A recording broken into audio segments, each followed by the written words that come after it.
Ready. Play.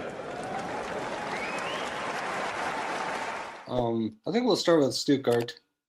We were just talking briefly before we went live here, and you said it's like the most star heavy, which I agree with. Like all four of these matches honestly look pretty good.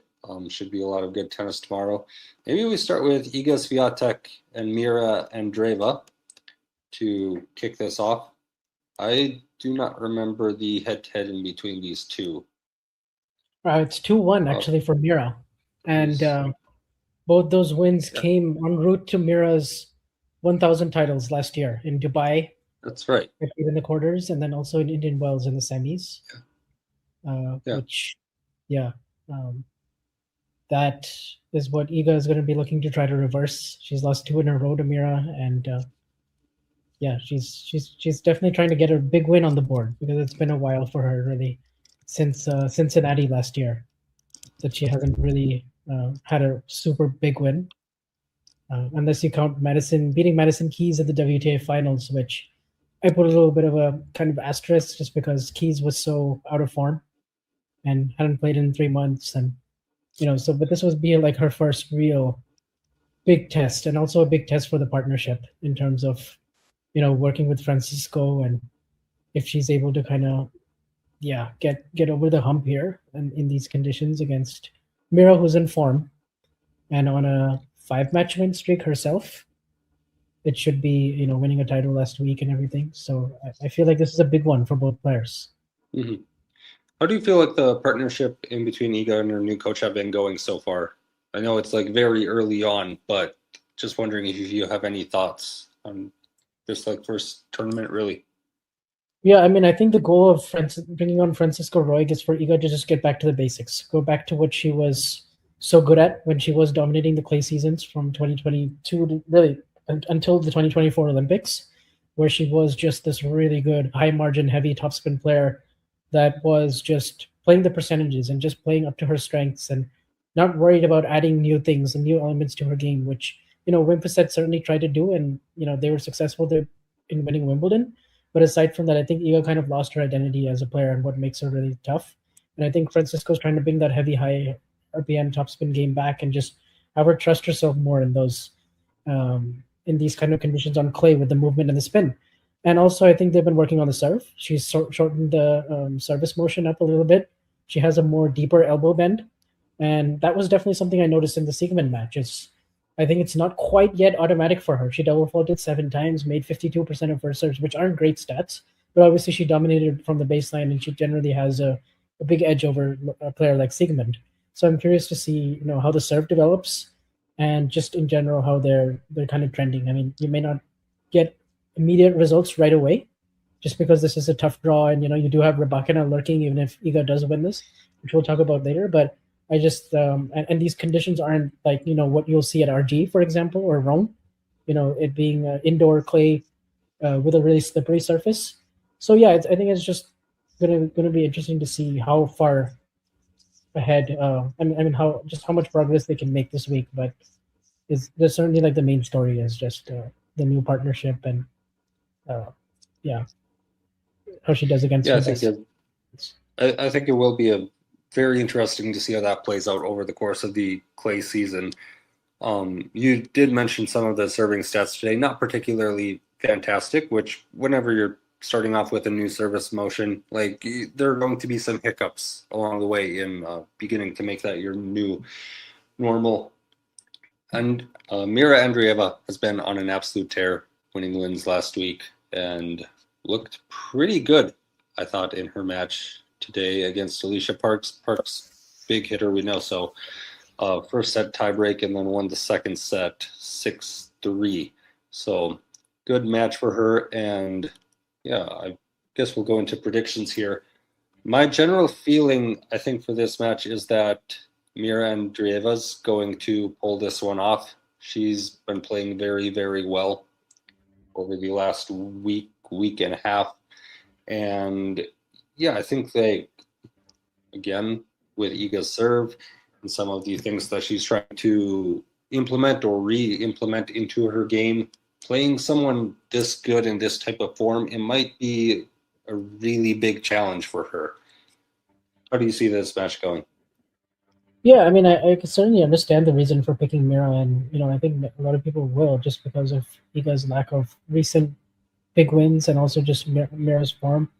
I will say Mirra has been kind of up and down in her matches. Like she's on a 6-match win streak, but her first match she was down 2-4 in the third against Ostapenko.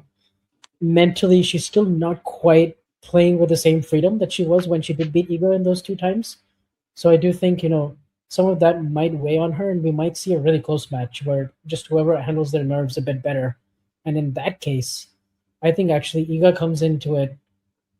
Iga being a little bit of an underdog amongst the public, and also just kind of generally right now, like it might be a match where we see her get closer to her best on clay, and if she is able to pull this off, it will give her a tremendous amount of confidence.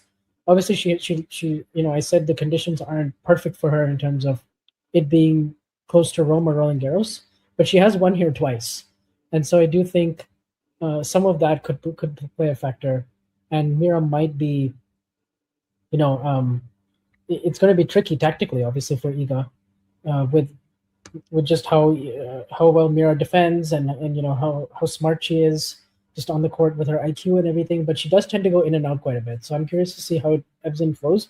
I think we'll probably get a 3-setter here. I think it'll be really tight.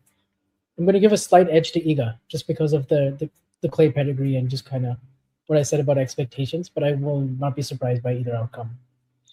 Yeah, I agree with you. I think this is going to be a tight 3-setter. I'll lean Andreeva in this one. If you enjoyed this video, make sure you hit that like button. Don't forget to subscribe and click that notification bell so you don't miss out on all things tennis.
My name is Clara Towson, and I'm a friend of the show.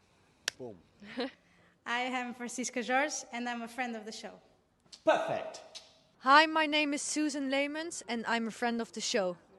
Boom. Yeah. My name is Zainab Sammaz, and I'm a friend of the show. Boom. Hey guys, my name is Sasha Vickery, and I'm a friend of the show. Boom. Hi, my name is Lloyd Harris, and I'm a friend of the show. Perfect. Hi, my name is Jan Faria, and I'm a friend of the show. Boom. Yes. Take one. Well done. Hi, my name is Jasmine Paulini, and I'm a friend of the show. Wow, Jasmine, you got it in one time. Ready? Play.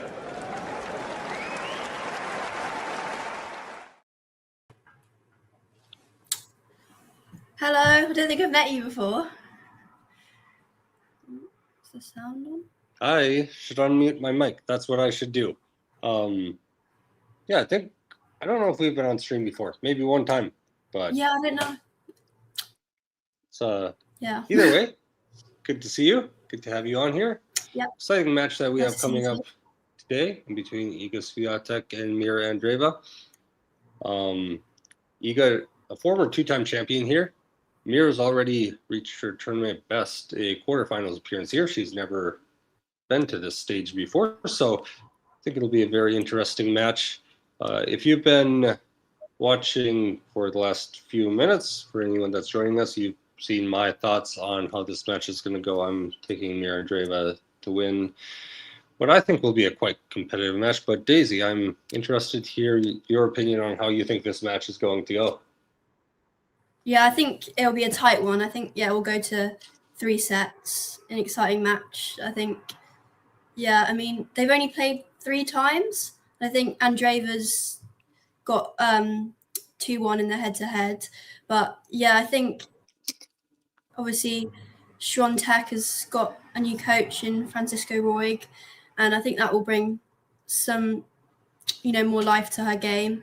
But I think I agree with you. I think Andreeva will just take it, after last week, winning in Linz. So Yeah, as you mentioned, Mirra and Andreeva does have a 2-1 head-to-head lead. This is their first meeting on clay, however, so I'm interested to see if that changes the dynamic at all. You also mentioned Iga has a new coach, effective this week. Well, technically last week, I think, officially, but it'll be interesting to see how this partnership works out. The last coaching partnership with Wim Fissette certainly had its moments. Wimbledon title, chief among them, but just a few too many lows. So I think it'll be interesting. It's been interesting hearing her talk about this coaching change and what she's looking for in her game. Maybe looking to get back to a little bit of top spin heavy, just steady, consistent hitting. So I think it'll be very interesting to see how this works out, how she's able to implement and I guess re-implement some of these elements into her game.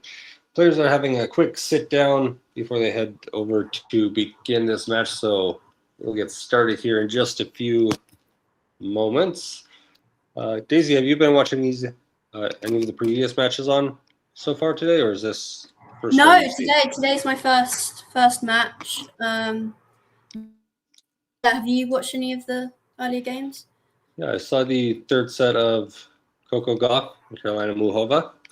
Muchova getting her first win over Gauff in their 7 meetings, so breaking a bit of a streak there. Into the semifinals now.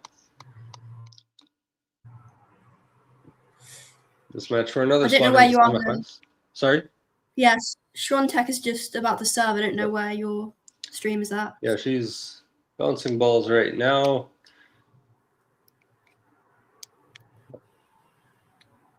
Toss is up. Here's the serve. Goes body, but it's long. Rubber streams in similar places? Yeah, I think so.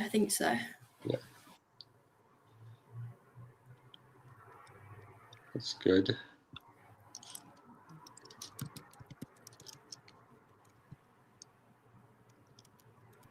I'm gonna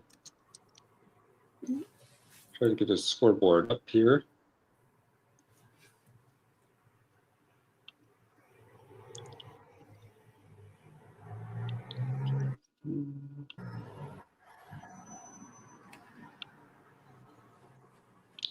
Yes. Yeah, Andreeva's taken the first point of the match. It was a pretty long rally to start the match. Both players looking quite aggressive. There we go, there's a score. There we go. All right. Glad I could figure that out.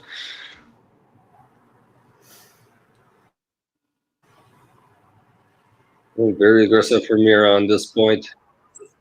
Doesn't pay off for her, unfortunately, but I think she's going to play pretty aggressive today. She's going to try to take game 2. You got try to maybe shorten some of these points a little bit. Probably works out in her advantage more so. 15 all now.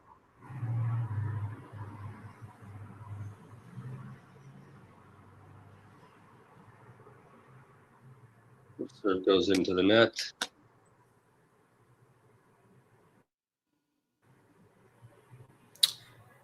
Oh, Swiatek serve goes in, and then a cross-court winner from Mirra Andreeva.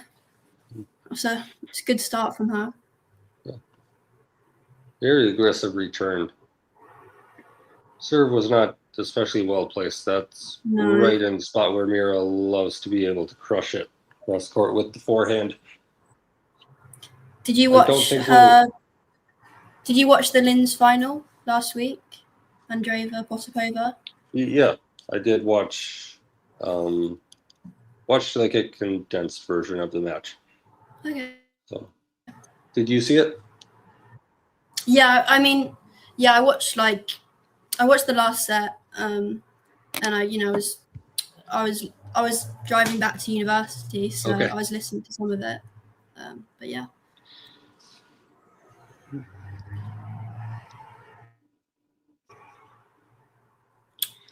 Two break points now for Mirra. Break points.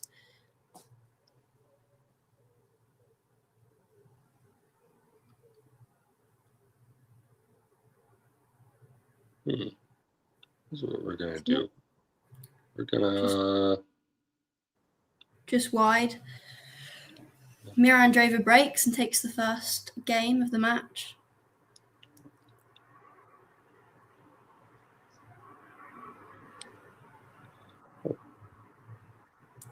We'll use John's scoreboard here.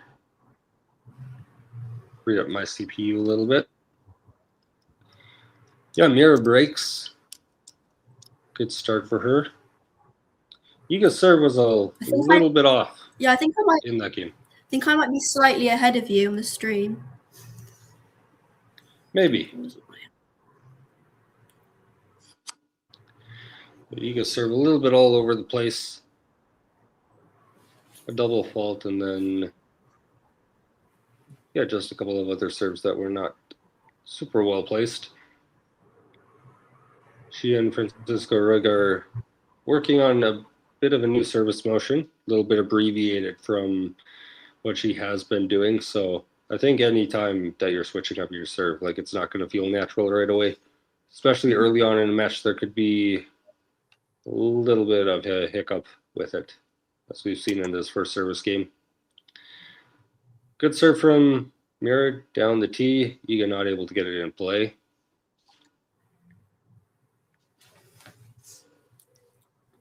What time is it where you are? So just before 10:30 in the morning. Okay, not too bad. Yeah. You're in UK? Yeah, so yeah, it's like before 4:30? Yeah, just 4:30, yeah.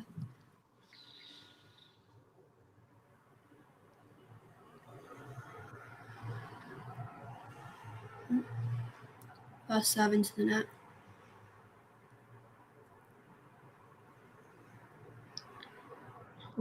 Iga, very aggressive with this return.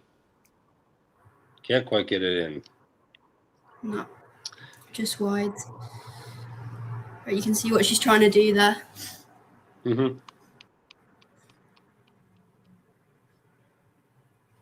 How long do you think it will take for, the partnership between Świątek and Roy to sort of click? That's a great question. I think there's so many factors that go into it, and this is maybe a little bit different than some other coaching partnerships, because so many times you see a player bring in a coach, they're trying to learn a new skill, improve at something that they're not good at. Iga is bringing in a coach to regain what has made her a Grand Slam champion 5 times already. So it's not so much of like learning something new, it's regaining something that has maybe been pushed to the background of her game style a little bit over the last 18 months. So, I mean, I think a lot of normal coaching partnerships, I can definitely take it 2 or 3 months for it to start to materialize results in what you're seeing. But this one, I have a feeling that just because of the focus of it, and also the fact that we're in the clay court season while it is happening, it could go a little bit quicker than this. We see a double fault here from Mirra, and Swiatek has a break point, but how long do you think it will take for it to start to produce results? Yeah, I mean, I don't think it's an overnight thing. I think, obviously, Świątek hasn't had a a great start to the season at all. And obviously, I think, well, it was a much needed change, but yeah, I think, like you said, it will take a few months at least for, things to set into motion, really.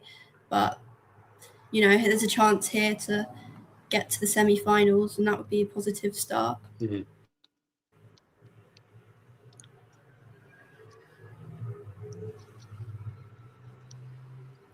I'm curious if you think the timing of the coaching change is maybe a little bit strange. Like as we both pointed out, it can take a couple of months to start to see big results from it. A couple of months from now, we will basically be in grass court season. Yeah. So I think just like I do wonder if maybe it happened a little bit late, if the writing has maybe been on the wall for a little while. And yeah, I'm just curious to see how our clay court season goes now, because a coaching change right on the offset of it does seem late to me, in my opinion. Yeah, I can see that. Yeah, Andreeva saves the break point and takes the game. So 2-love. Now Swiatek serving. A person from New York or New Jersey. It's neither. Where are you from? I'm from Minnesota, in Minneapolis, Okay. which is like the central part of the country. So Nice. How long have you been into tennis? I've been following it closely for around 5 years, a little over 5 years. So it's kind of like a COVID revelation for me, honestly. Yeah, How I feel like about for a you? lot of people get into things during COVID, I guess. I've always loved tennis. I've played since I was a little kid, but properly watching it and into the sport in more depth probably the last 2 years, I'd say. I'm guessing Daisy is from Nottingham. Is this guess Incorrect. correct? Incorrect. I'm from Oxford. So, yeah. I think most people know where that is. Yeah. Brighton's not a bad shout. My dad's from Brighton. UK having a good service game here, up 40-love.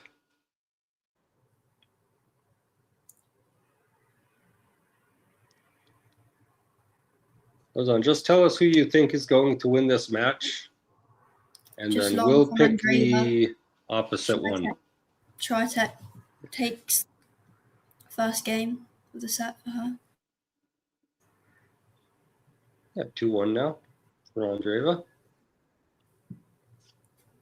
How do you see the first set going? You think Andreeva will take the first set? I do think Is it Mirra too will early take the to first say? set.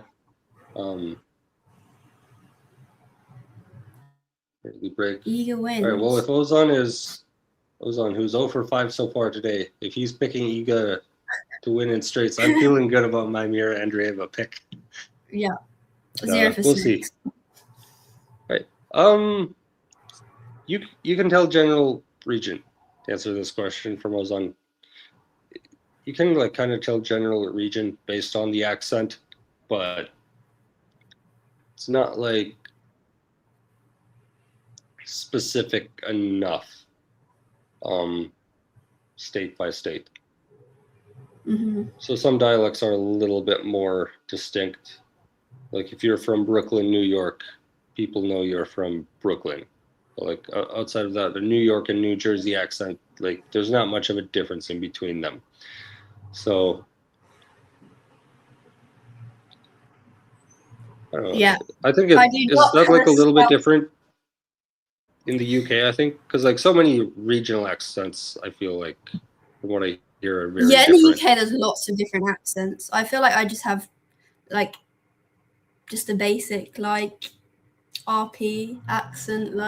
It's not anything like people from London would sound similar to me as well. So it's like more southern vibe.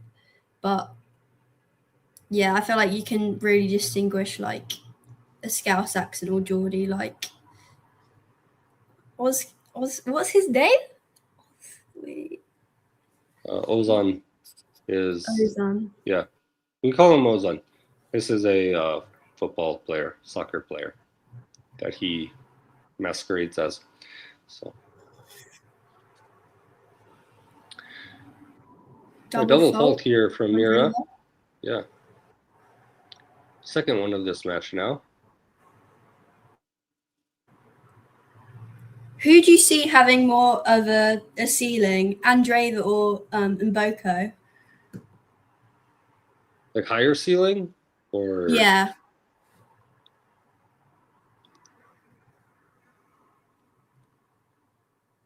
My gut tells me Mirra. Mm-hmm. But I mean, what can Mirra and Andreeva do that Mboko cannot do in the future? Like, I think both of them could reach world #1 someday. I think both of them can and will win Grand Slams one day. So, mm-hmm.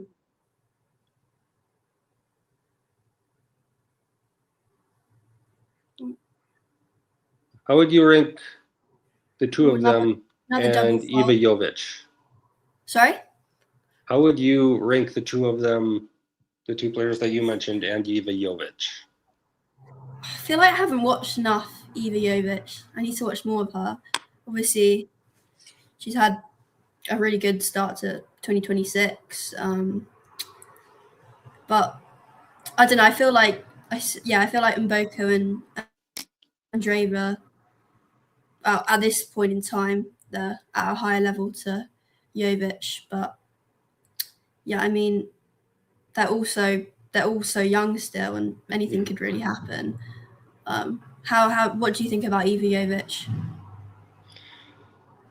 I think she is, I think, just a few months younger than the other two. Certainly has come on a little bit later, comparatively.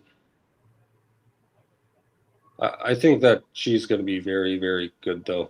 I'm interested by this question from Ozan. Which slams do you think that Mirra and Vicky would have the most trouble with? Do you want to go first? Yeah, I think Ozan put his answers here. For Mboko, he said Roland Garros, which I think I would tend to agree with. Yeah, North American players just struggle on clay. It's not a natural surface. We don't really have it here anywhere. So that one will be the most troublesome, I feel like. For Mirra, I think I would say Wimbledon. I think both of them can complete the career Grand Slam. Really? But I think for Mirra, grass is just a little bit of a specialty surface, and I just don't really see her having much trouble winning either of the hard court Grand Slams.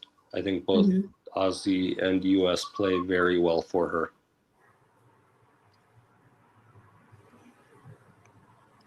Yeah, I feel like her game is definitely suited to the hard courts.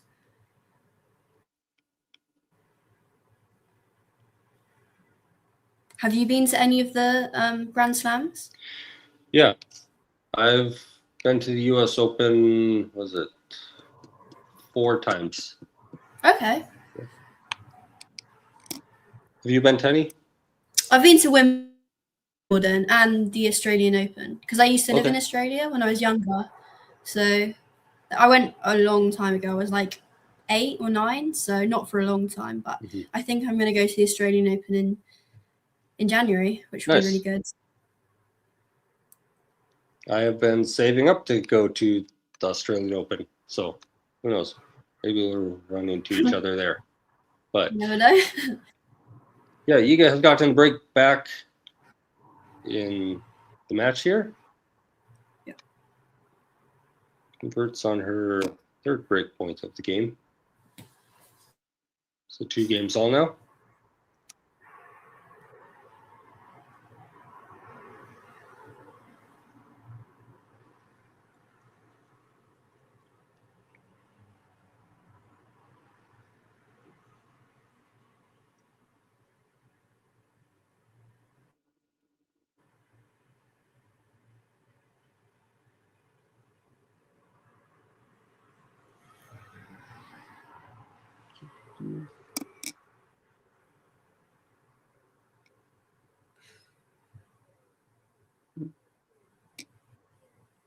Was that return just long? I didn't quite see that.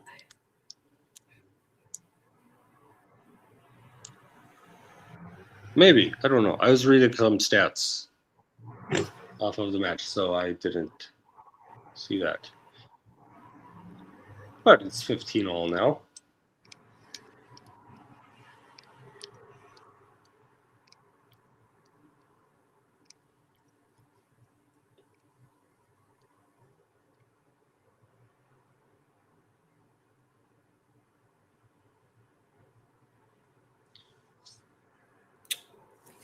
First serve goes out.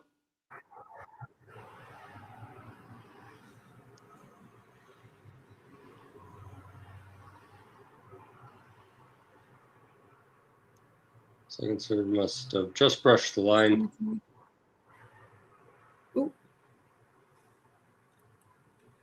Very aggressive from Mirra on this point, but fires a forehand wide.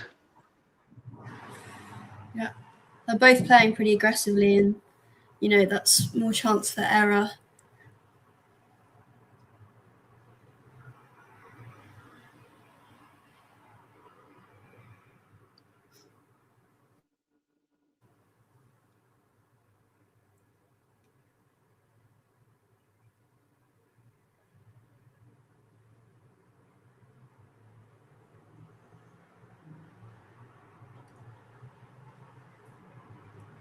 I can't remember.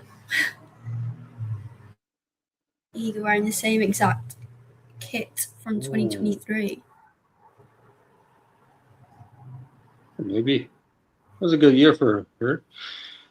Iga just fires a forehand a little bit long. She was doing well in that point. We're at 30 all now.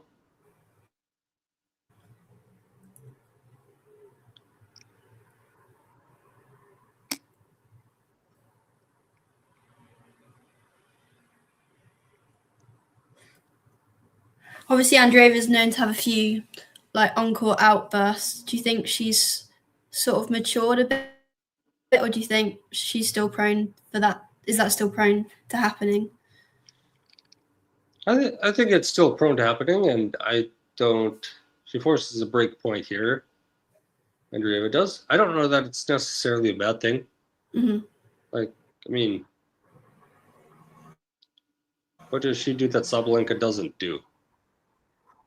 Like, Sabalenka's That's world true. number one. So, I mean, I think, especially in a game as mental as tennis is, it's important to just be very authentic to who you are. And I think that this is authentically, like with some of these outbursts and just like letting the emotion show a little bit, this is who she is. So I think certainly there are moments where it needs to be controlled a little bit more. Doesn't mean that everything is always acceptable. But I don't think it's necessarily a bad thing. Do you think that it hurts her more than it helps her? I mean, I think it has done, but like obviously you can harness it. Like I feel like that's what Sabalenka's good at. She's good at obviously there's that frustration, but she uses it as fuel. Whereas I feel like I think Andreeva needs to, you know, try and harness that frustration into her performance more. Yeah, this is true, Ozan, but also they'll root loudly against anyone that's playing an American for the most part. So not a specific Mirra thing necessarily. Back on deuce here.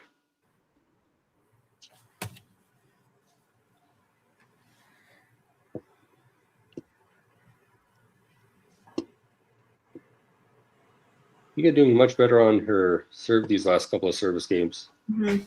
In the first service game, she hit 1 out of 5 first serves, and since then she's hit 9 out of 11. Much improved percentage.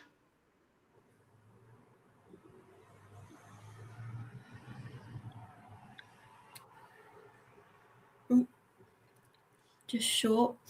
Just goes to the net. Advantage to Świątek.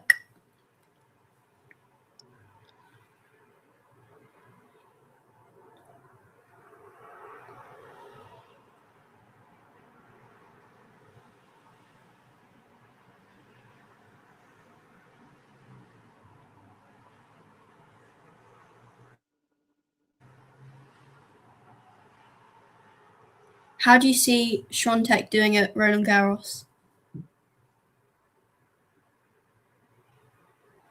I don't know if I have a great answer for that yet.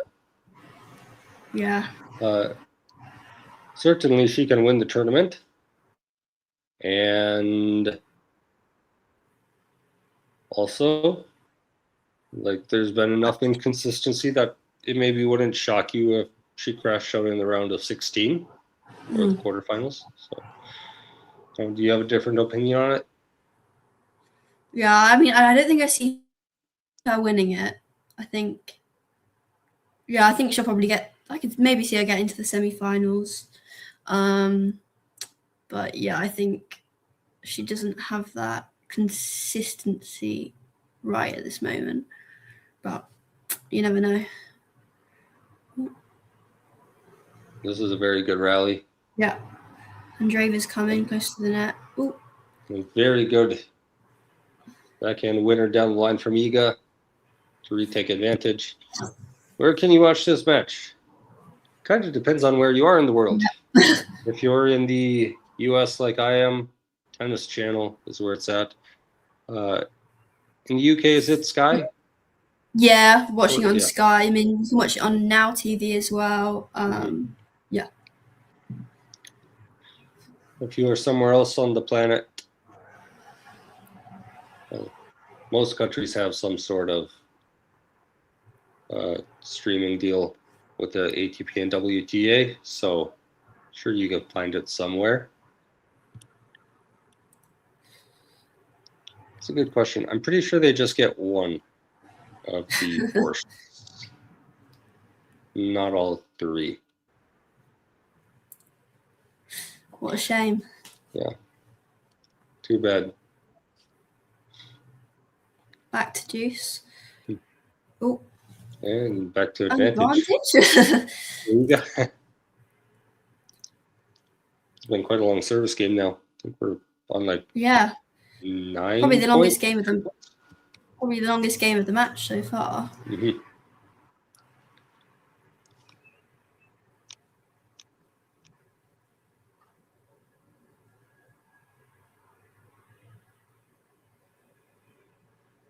Excellent return from Mirra. Brilliant cross-court winner. And back to deuce. Mm-hmm. So we'll play at least 2 more points in this game now.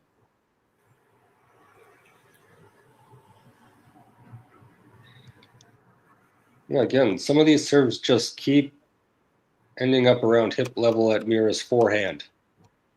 It's just a very dangerous place for these serves to end up. And deuce number 5.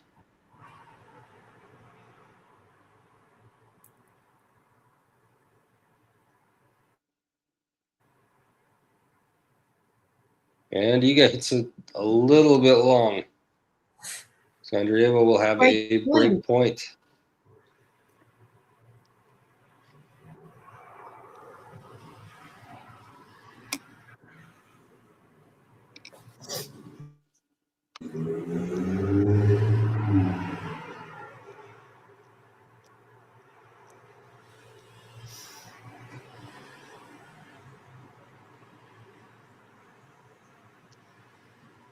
Good serve down the tee.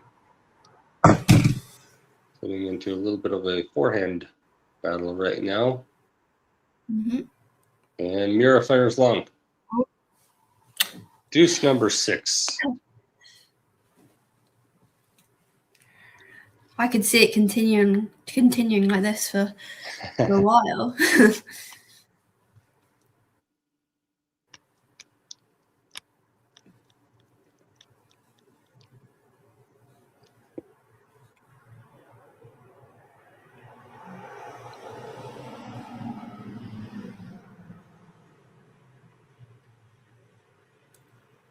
Another forehand battle on this point. Mirra switches first. Let's go down the line. Now delivers a volley. Back to some forehands. Iga switches it up. Winner down the line. Winner down the line. Advantage to Iga. These forehand battles have been pretty exciting so far. Yeah, good. Haven't seen that much net action though. It's been more ground strokes. My prediction is still on. I don't know. Right. Oh, Iga ace holds. to take the hold. It's her first of the match, so 3-2 now. Back to the changeover. Pretty sure that was 16 points played in that game. Wow.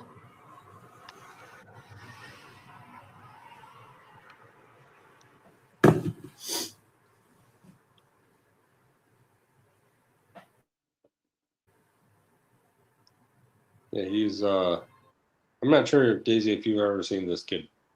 No, I haven't heard of him. I think he's 15. Here's his name. You know what Devo did? Oh, I'll have to. He doesn't have a backhand. he just plays 2 forehands. Right. Which, look, at the junior levels, I think you can get away with because there's not that much pace. But I think if he continues to play and rises up to playing more like senior levels of the game, yeah, the timing that it takes to just switch the racket from your right hand to your left hand and back again could hurt him a little bit. Yeah.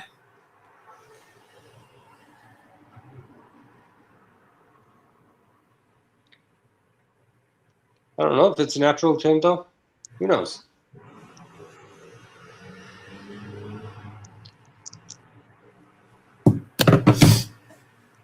See if Mirra can have an easy service game. The last couple of them have been pretty tight. Face break points in both of them did get broken in the last one.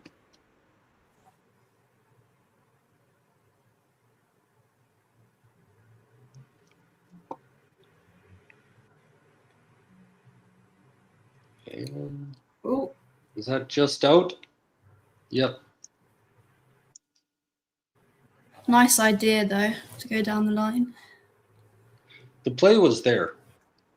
Yeah. It was the correct idea. Execution just a little bit off. Do you play tennis at all? Just more of a watcher? I do play. Not very well, but yes, I do. I know. They make it look so easy, and then when you play, just absolutely. You ever? So much harder than it looks. Yeah. Have you ever taken video of yourself playing? I have, and it doesn't look pretty. No.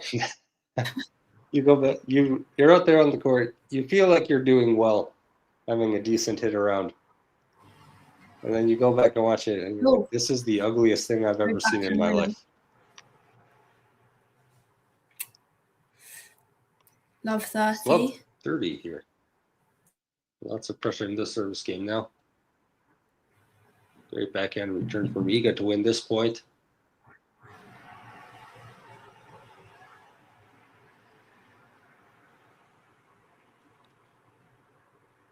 Good serve from Mirra. Serve and volley. Yeah, just pops up the return. Yeah, smashes it away.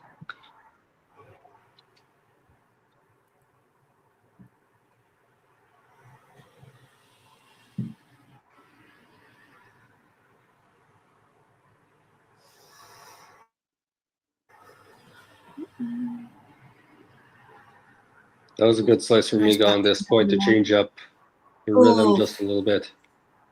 Trying to craft the forehand there, but just wide. 2 break points for Iga.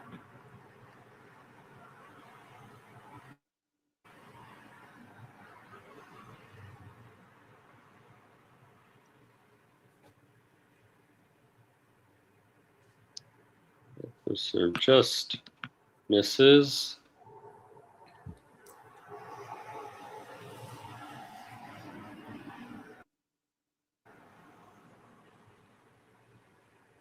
Backhand rally here. Mirra changes direction down the line. Iga can't get a clean racket on it.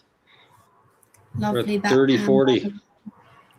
Saved 1 break point. Wonder if she can save another. Get back another juice battle maybe.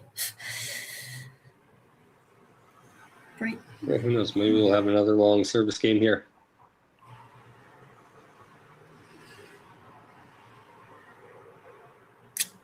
Just long. Second serve.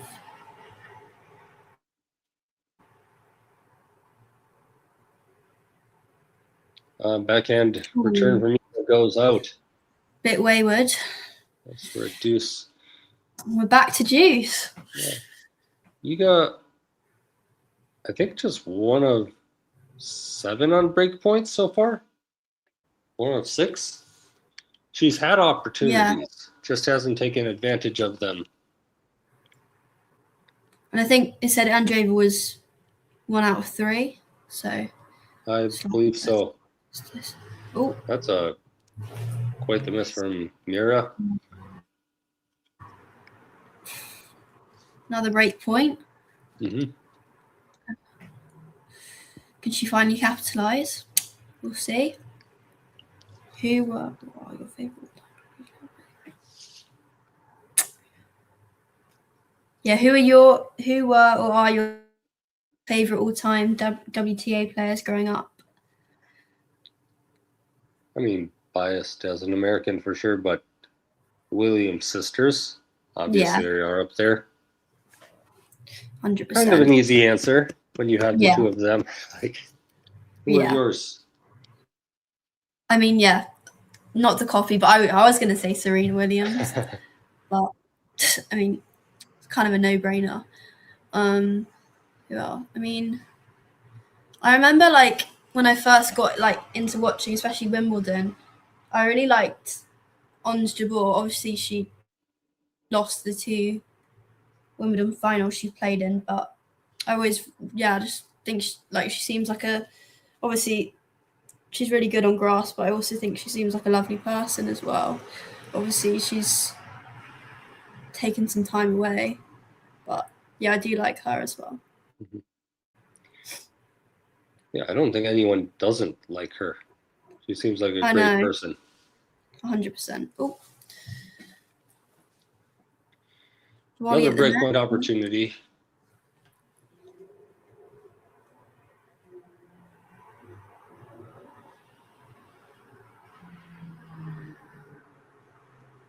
Great offensive point from Iga. Mm-hmm. Versus breakpoint. Came up to the net, which she hasn't done much today. No, not at all.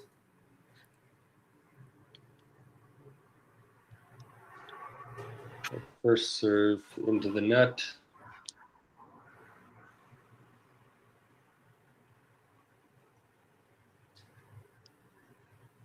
And she manages to save it. It is no Emma Rads on the list, Daisy. Obviously her achievement, like winning the US Open, was amazing, but obviously she hasn't really lived up to the hype since. I mean, I was hoping that she'd have a better year this year, but I mean, she hasn't played for a while now. Mm-hmm. But here's an ace from Andreeva. What do you think about Emma Raducanu?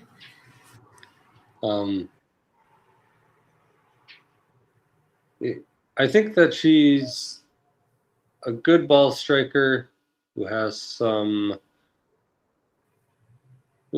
displayed some limitations in her movement and athletic ability overall, getting side to side, which is very important. So she can hit the ball very well.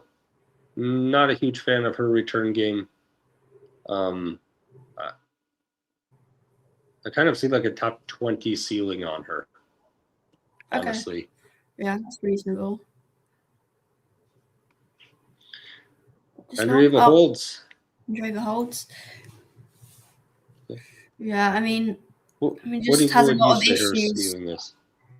Obviously, there's like a lot of health issues, but like health. Yeah. Assuming like that her health is good, like where do you see her ceiling at?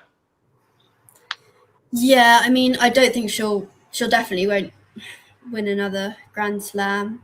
Maybe I could see her winning, a 500 event, maybe the next year or two. I don't, but yeah, I mean, I don't see her getting into the top 10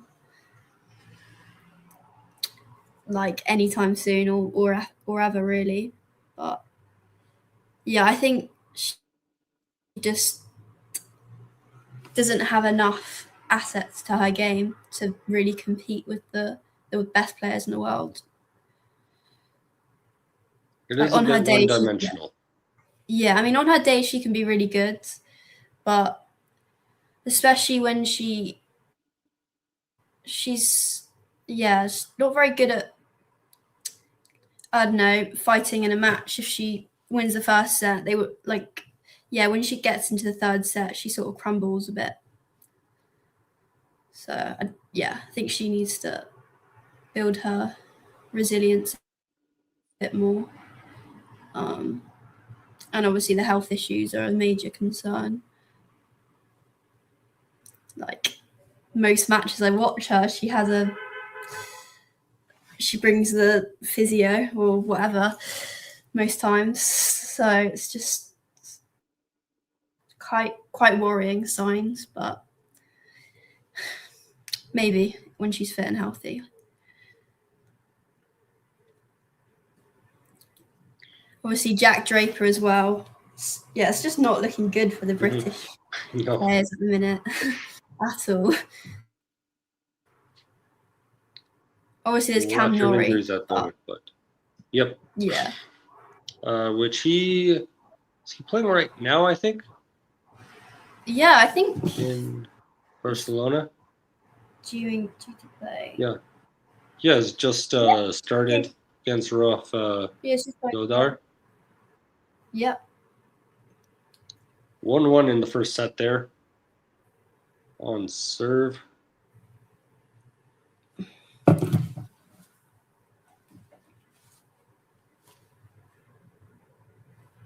Right, Iga holds. Yeah. Much more easily than her previous game.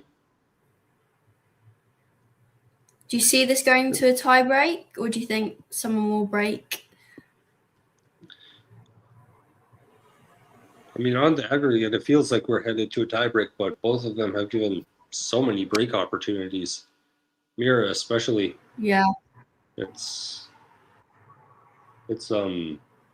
wouldn't surprise me at all if Iga was able to get one more break here in the first set. Seems like she'll get her opportunity to look at it.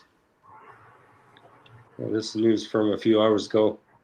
Carlos is out from Madrid. Mm-hmm. Yeah, Fritz Novak as well. I don't know if this was just speculation online or if someone had information, but someone said Jannik might not play it either. Which, that would be a very wide open field for a 1,000 then. Oh, really? Wow. Yeah. Do you think it's just precautionary from Carlos? Or do you think he might be out for a little bit of time? Look, until I hear differently, I'm assuming it's precautionary and nothing else, but yeah, he doesn't withdraw from tournaments in the middle of the tournament too often. Yeah.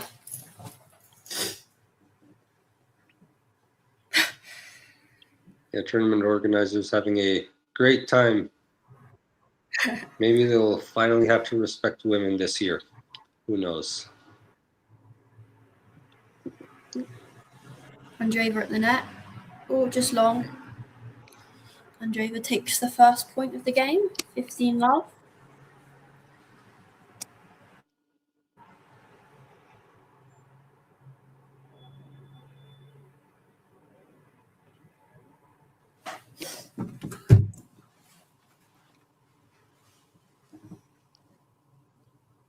Oh, lucky net court for Miga.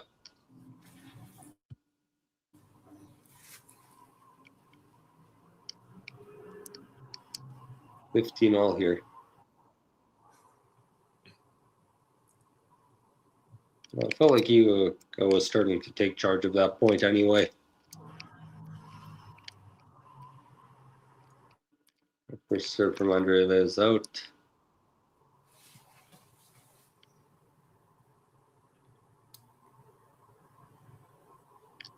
Second serve in. Ooh. Forehands fired quite long from Andreeva. So 15-30. Ozan's got another question for you. Did you have no? I mean, it's a pretty thick Scottish accent. I think I can understand, but like, yeah, I mean, I think if I was not from the UK, I would have no clue. Yeah, subtitles would be a must. Do you understand? Like, can you understand the Scottish accent? Not very well. If they speak slowly, maybe. Yeah, no, they tend to speak quite fast. Uh-huh. Oh. Oh, backhand just wide from. That was a bit of an awkward shot from Iga. Yeah, did Felt look like she took that one a little high on the bounce.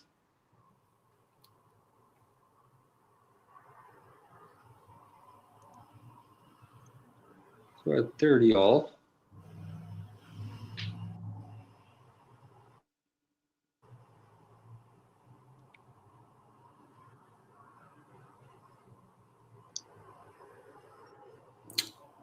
Good rally here. Good backhand winner from Swiatek. brilliant backhand cross court. And she's got a break point now. Hopefully, maybe she'll be able to capitalize finally.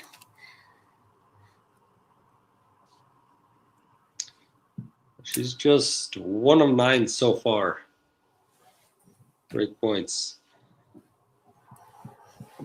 Still on serve here, but she's looking to grab the lead here late in the first set. Mirra's serve. Ooh, hits the tape, bounces over.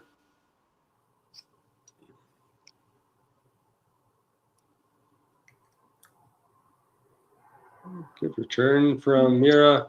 Andreeva. Ooh. Backhand error. Swiatek Iga gets the break. Right. So she's got the break now. Serving for the first set. Yeah. Yeah, I think it looks like she'll take the first set.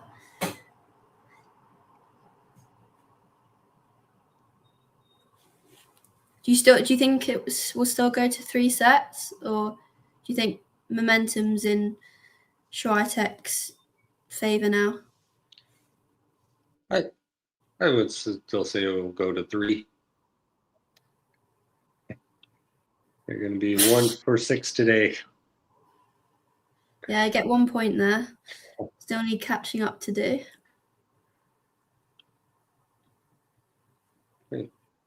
First error for Amiga here on this first point. It's love 15. It's amazing. We played 8 games of tennis and we're 47 minutes into this match. Imagine if this were to go to a tiebreak. It'd be an 80-minute long set.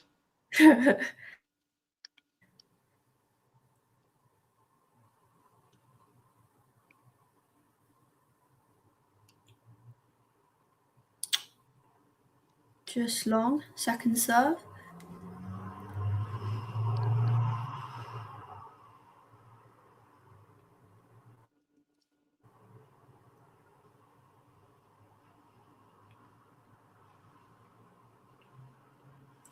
Backhand cross court.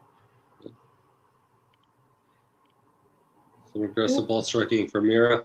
A little bit frustrated after she puts that backhand into the net.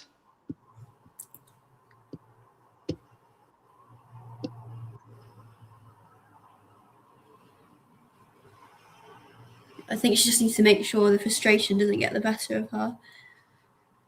Mm-hmm. But her previous matches haven't been a walk in the park, really. She's had to dig deep the last few matches she's played.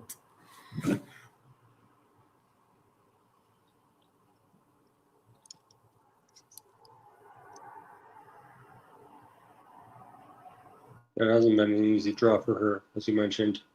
Elena Ostapenko in the opening round here, which was a 3-setter. Quite a difficult opponent to play at any stage. And then Alicia Parks yesterday, which was a 2-set win, but the first set went to a tiebreak. Tiebreak, yeah.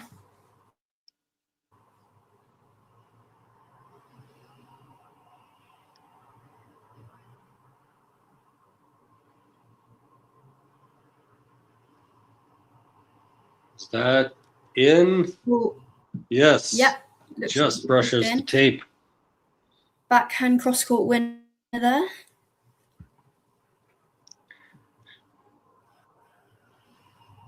Mirra is a pretty hard ball striker. And in this match, it seems like she's taking the strategy of in these big moments that she needs to hit the ball even harder. Mm-hmm. Works out on that point.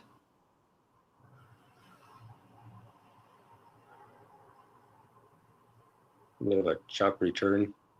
Ooh. Ooh. That's a good good point for Miga to force the error. She's got a set point now.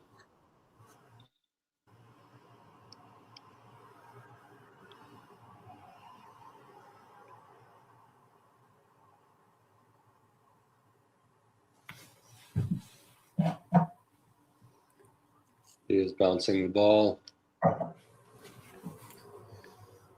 Tosses it up. Body serve. Here with the backhand return cross court. Trading some backhands, mostly through the middle at the moment. Here gets a hold of a forehand. Forehand side. Yeah.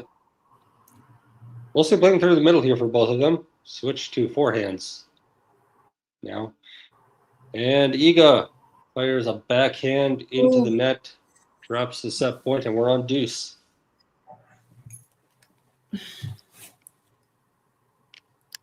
It's been pretty entertaining first set, though. It has. There have been some pretty good rallies. For both of them, typically trying to shorten points a little bit. Not playing super long as their MO, but yeah, we've had some good rallies here.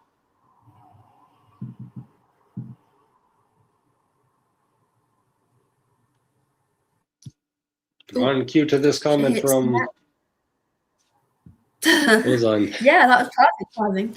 Yes, serve to Mirra's forehand. She puts it into the net. Set point number 2 now for Miga.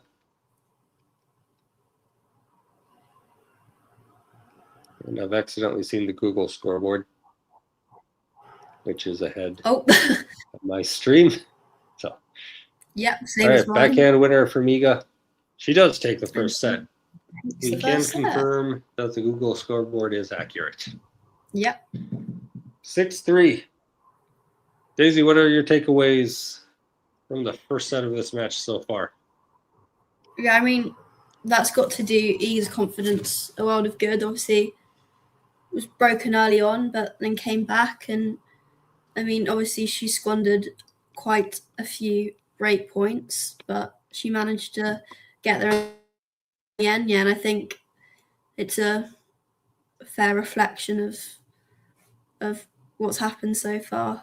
I think both trying to play quite aggressively, but there's been like we said, there's been some entertaining rallies to watch. The Mirra's forehand is definitely a little bit off today so far. Iga's been serving very, very well. Outside of that first service game, first serve percentage has been above 80% if you take that first game out of the equation. She's also won 6 out of 7 games here to end this set. It's been quite straightforward. What do you think Mirra needs to do differently here in set number 2 to change this around? I mean, it's hard to pinpoint exactly. I think she just needs to force more errors from Świątek. I mean, obviously her forehand hasn't been. She's misfired quite a lot on that. So, yeah, I think, that definitely needs work on. But, yeah, I mean, her serving maybe. I mean, I think Swiatek's just been serving, a lot better compared to Mirra so far. But what would you say she'll have to do? Yeah, I think placement on the first serve needs to be a little bit more clinical. She's getting 59% in, which a little bit lower than you like. But she's only won 50% of her service points so far. So Iga's been able to really have a look at some good returns and put a lot of pressure, get to neutral quite quickly as we start this second set. Brilliant return from Świątek in the second serve there.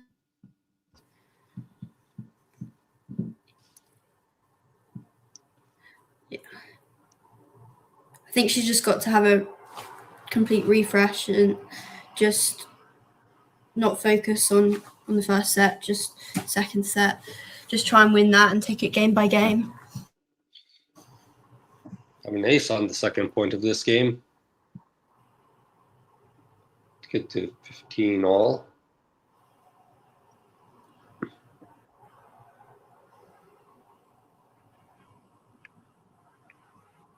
It'll be 30-15. Iga not able to do anything with this return.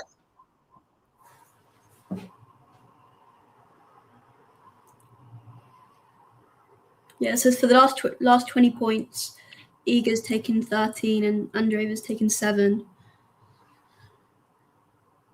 So I think that says it all, really.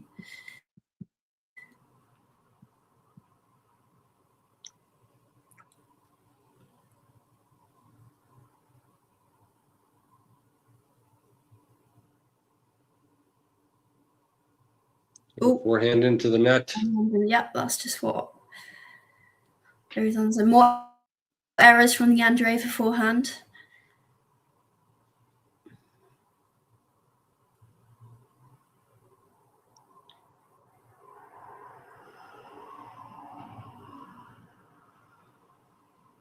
There's another ace. Another ace. Down T. Third of the match, second of the game.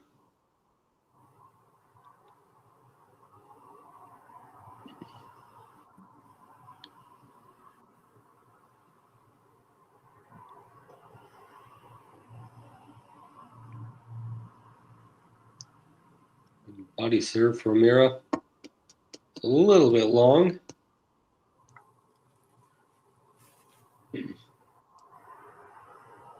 Let's see a second serve here.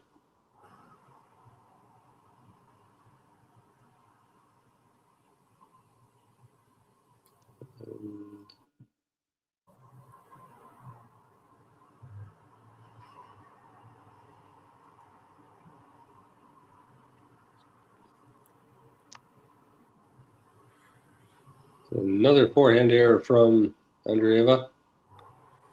We're at deuce.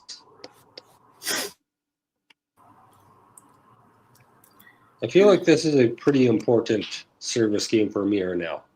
Yeah, she definitely needs to get on the board early on in the second set. That's a great point. Serve out wide. Oh. Iga can't do much with her return, leaves the court wide open for Mirra to put the backhand winner away. Really good +1 point there.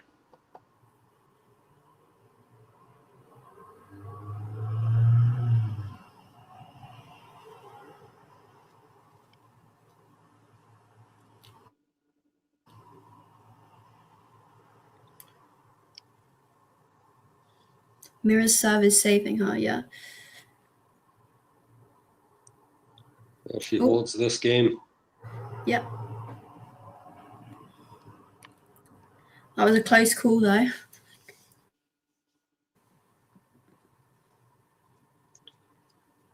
It's an important game, I think. Just to get on the board, stop the bleeding a little bit.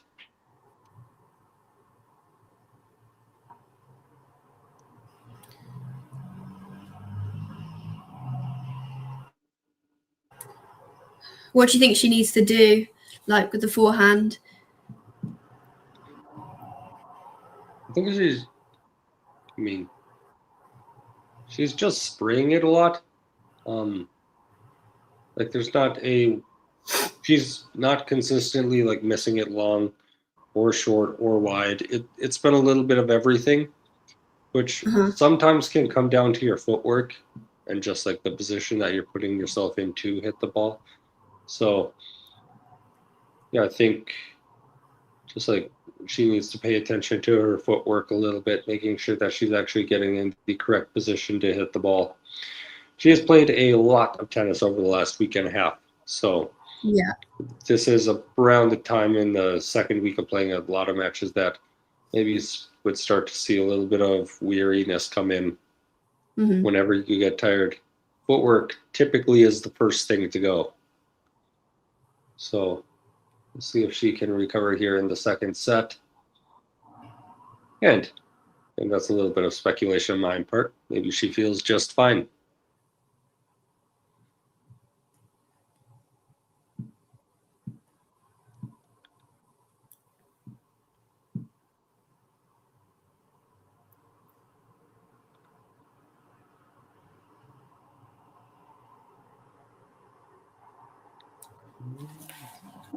All right, well, it's love 30 here. What do you think of the 2-week Masters 1000 events, or do you prefer the 1 week? I love the 1 week Masters. Yeah, I think 2 weeks is just too spread out.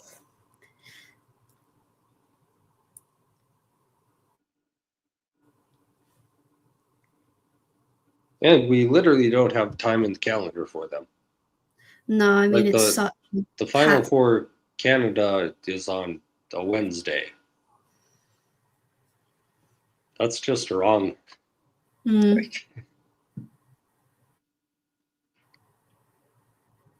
I'm totally fine with 96 player draws. But yeah, I would just make all of them 1 week. We're at 30 all here. Yeah, sprayed that long, the forehand again, wide. Yeah, that's the first time I think that she's framed it, from what I've seen.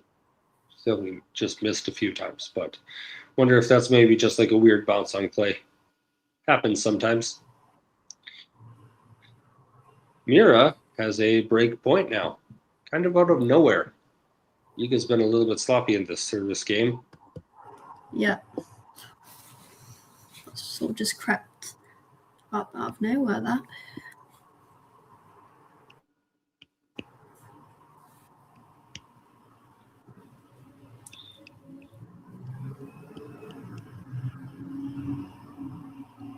First serve goes into the net.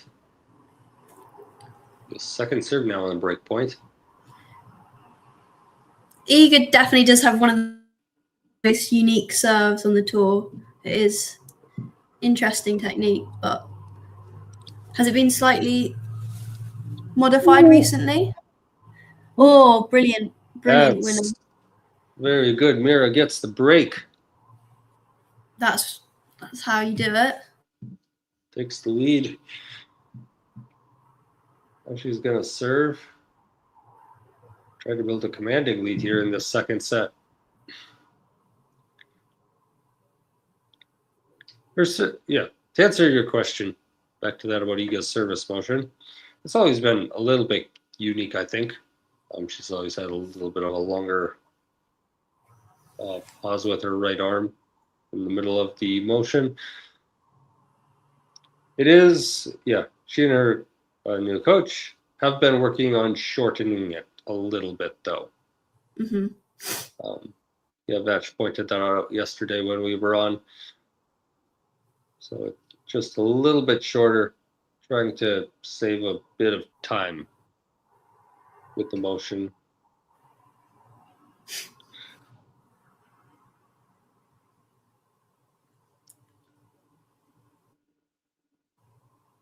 And good mix up for Mirra. Yeah. Going for the backhand drop shot. Just hits the net. Didn't miss that by much. No. Up on the tape, so. I like to see that variation, though.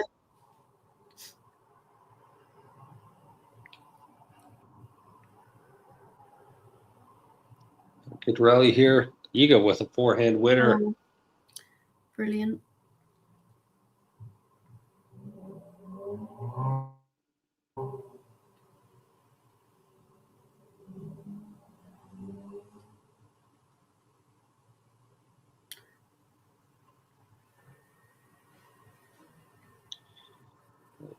Here's first serve. Down the team misses.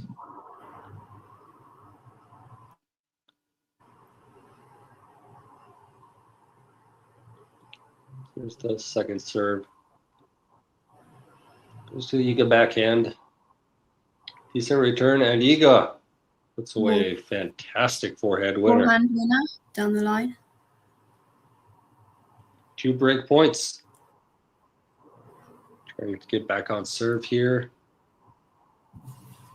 early on in the set.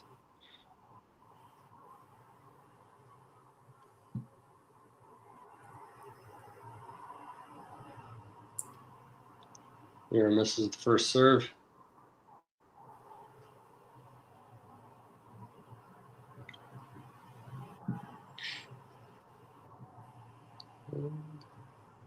And Mirra breaks herself with the backhand error.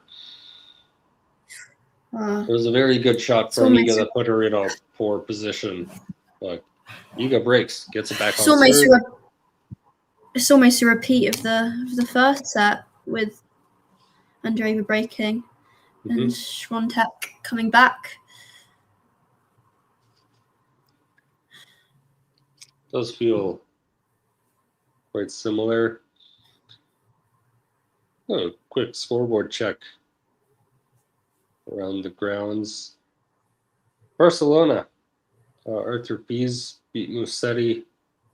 Rublev beat Mahach. Djetovic beat Borges. All that happened earlier. And Rafa Jornar serving for set number 1 against Cam Norrie right now. He's got a couple of set points.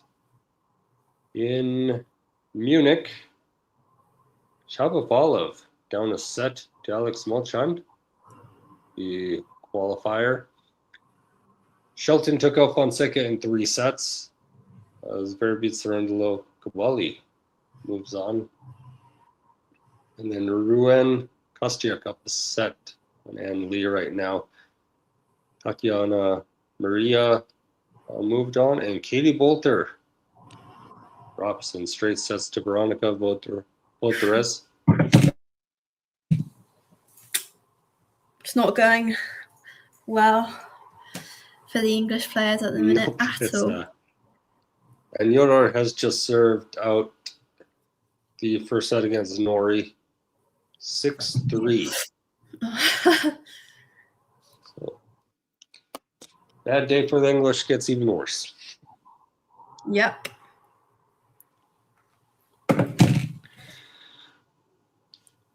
We're back on serve now in set number 2 of this quarterfinal match. Yeah, Bolter lost. Straight goes on. That's a very good forehand from Mirra. Very heavy, deep into the court. Swiatek can't do anything with her return shot. So love 15.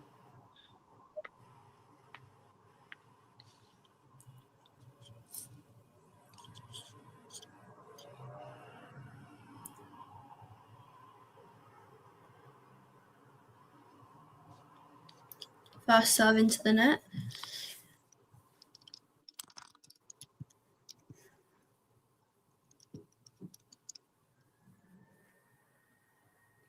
Brilliant cross-court backhand return.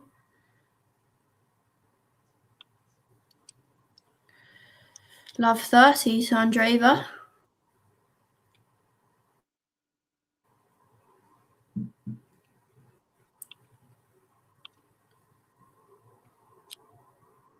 It's been a very, very good run for.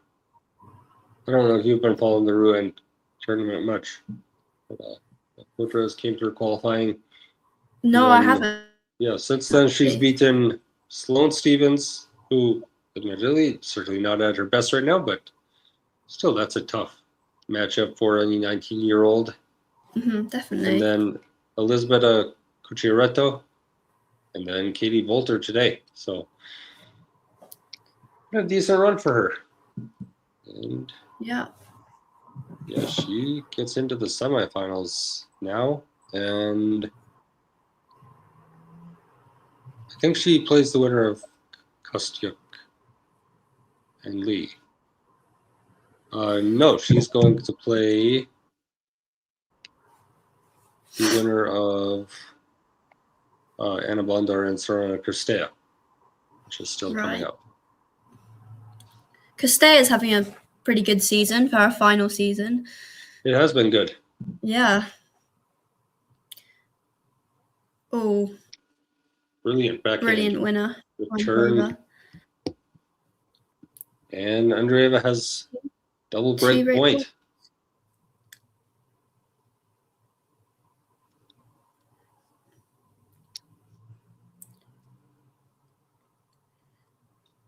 Yeah, it seems like Andreeva's hitting some more winners now.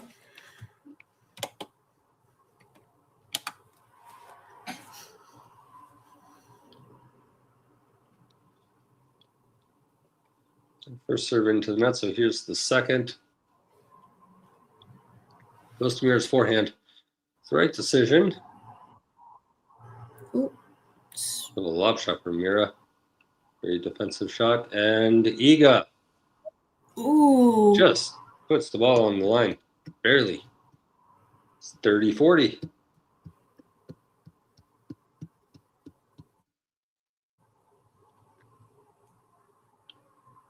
Well, that's a really good question I was on.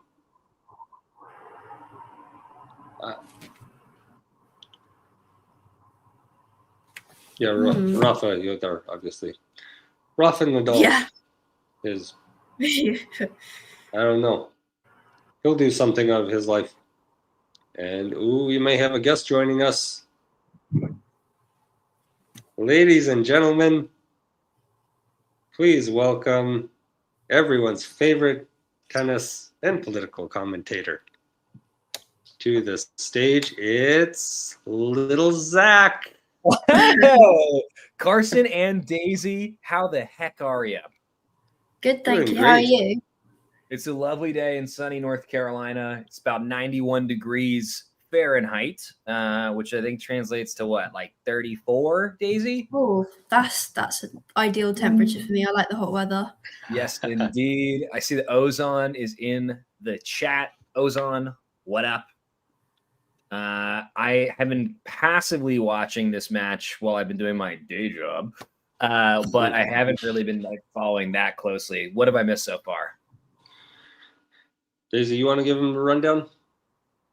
I don't mind. I mean, obviously, Świątek took the first set. Andreeva broke early on, but then Świątek broke back and sort of just took it away really. And then in the second set, Andreeva's looking a lot more sort of just fierce and hitting some more winners. But I think it's quite an open match, and it could go either way really.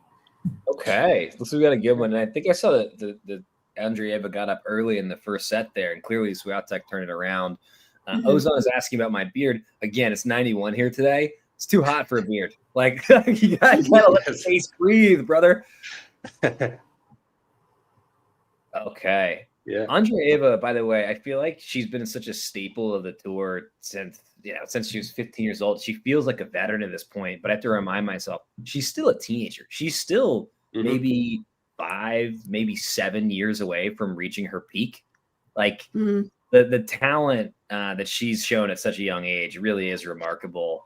And I just feel very, very lucky to be a tennis fan, both of the WTA and ATP, because there's so many young players. There's so much talent. And out of all of them, not named Alcaraz and Sinner, I think Andreeva has the highest ceiling. Is that a crazy statement, or do we agree?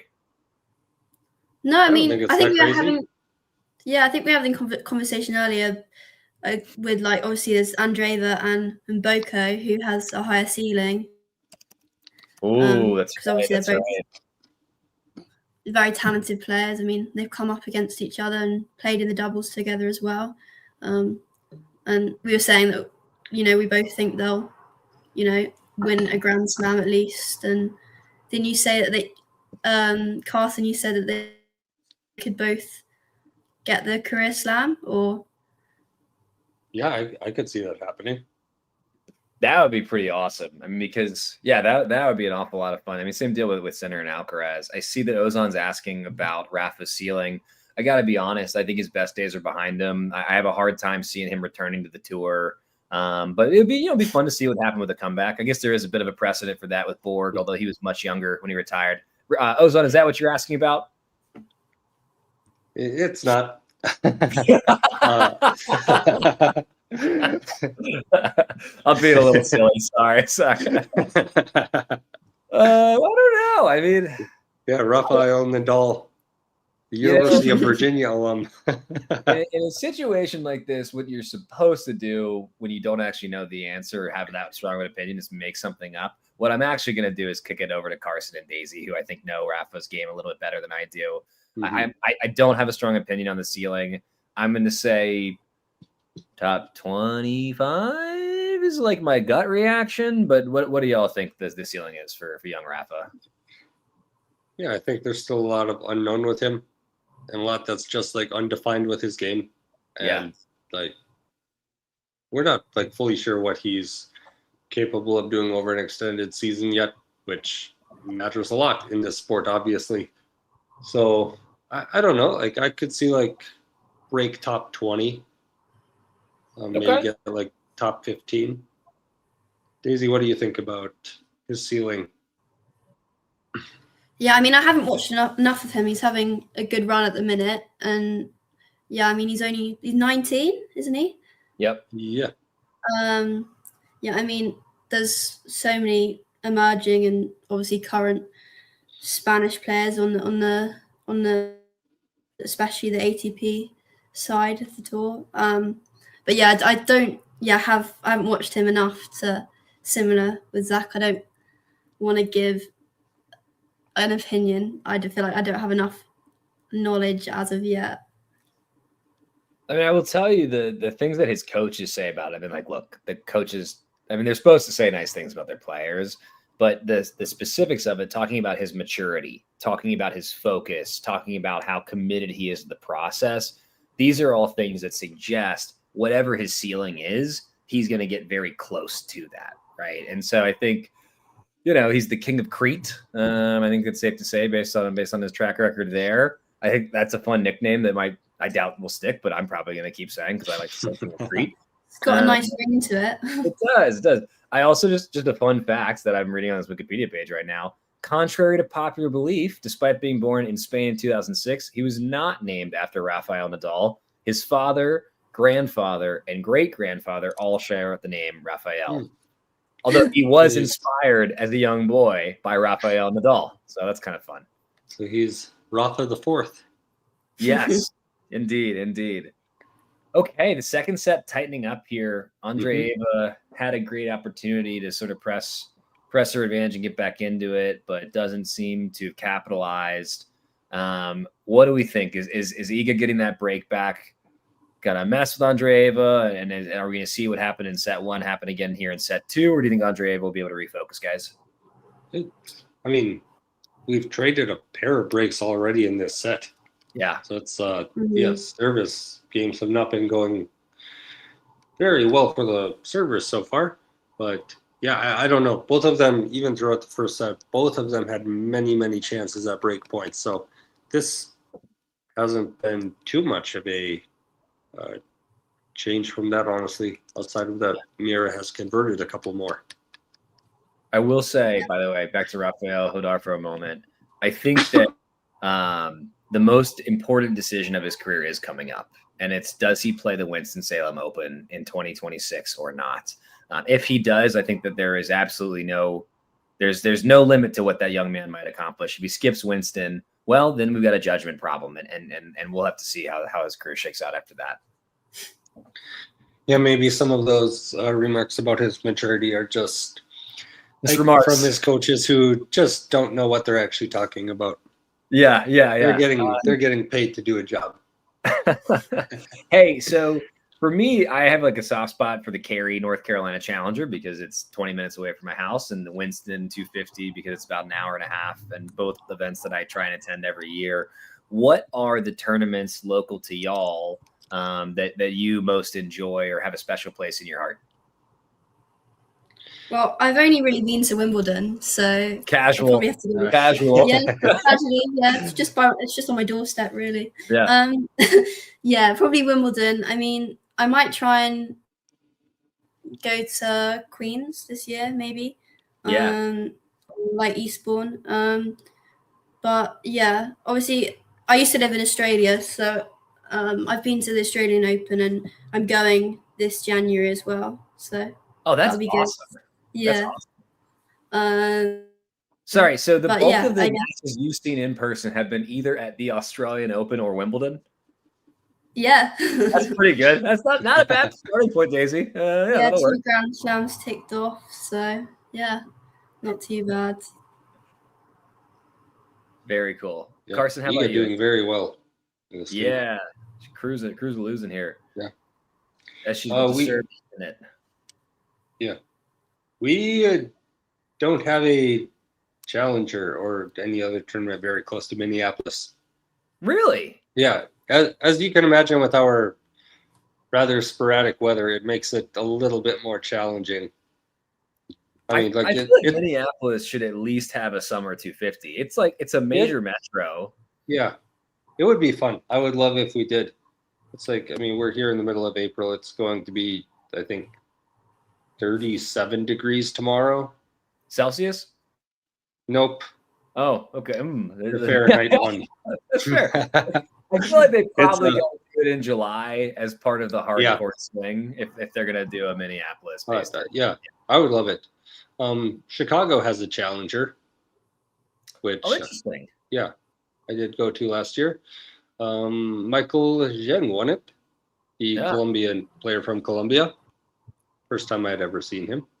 Hey, big news out of Colombia, by the way. After a judge who randomly I met on vacation previously stayed the ability of the Colombian government to kill Pablo Escobar's cocaine hippos, several days ago, they finally have ruled that they can, in fact, kill the hippos that are absolutely decimating the Colombian jungle.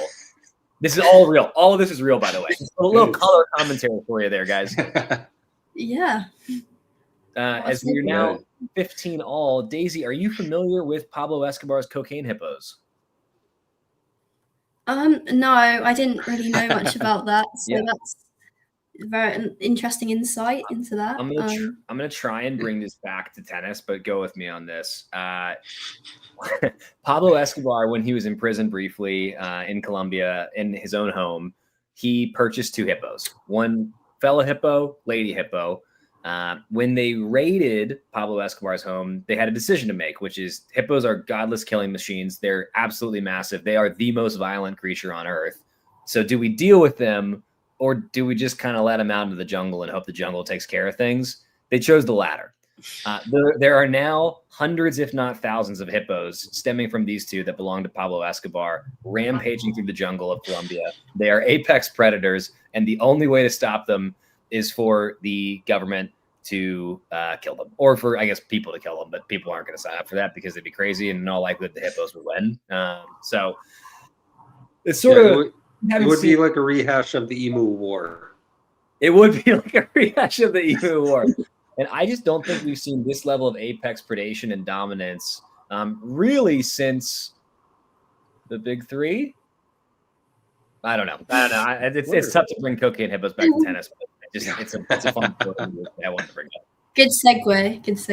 Thank you. Yep. As Andreeva now serving to go up 4-3 at 40-30 here. Let's see if she can get back on track in set number 2.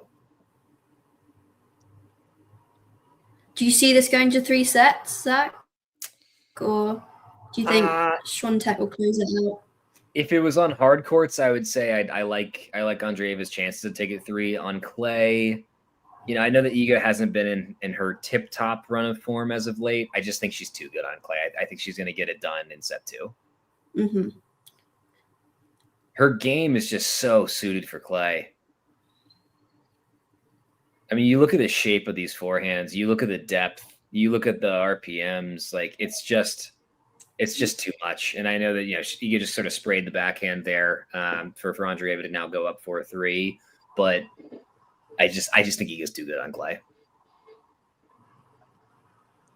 So who do you think is going to have a better clay court season? Iga Świątek or Coco Gauff?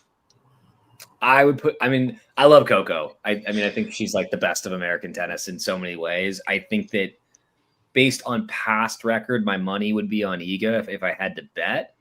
But again, Coco's a little bit like Andreeva in that I forget, and I think that tennis fans broadly forget how young she is. Is she 21 yet? Yeah, I mean, she's been on the tour since she was like 15. Mm-hmm. Yeah. I'm looking at her. Yeah, so she just turned 22 last month. Yeah. Like, you know, again, she's 3 to 4 years away from her peak. So Iga a little bit more closer, is mid-career at this point. Coco, you know, who might have another decade ahead of her, in theory, should be able to make greater strides in season. So my money's on Iga. My heart's with Coco. At some point in time, Coco is going to surpass Iga. Maybe it's this year, maybe it's next year. You know, but also maybe not. Nothing's a given. Nobody knows anything. Cocaine hippos are running amok, you know? I see in the chat that Ozan said that these hippos are currently dominating like an orange Italian fox. I would like to know a little bit more about this. Are y'all familiar with the orange Italian fox? I haven't heard of this. Is that related to carrots? I thought it might be like I don't know carrots joke and got nervous. Okay.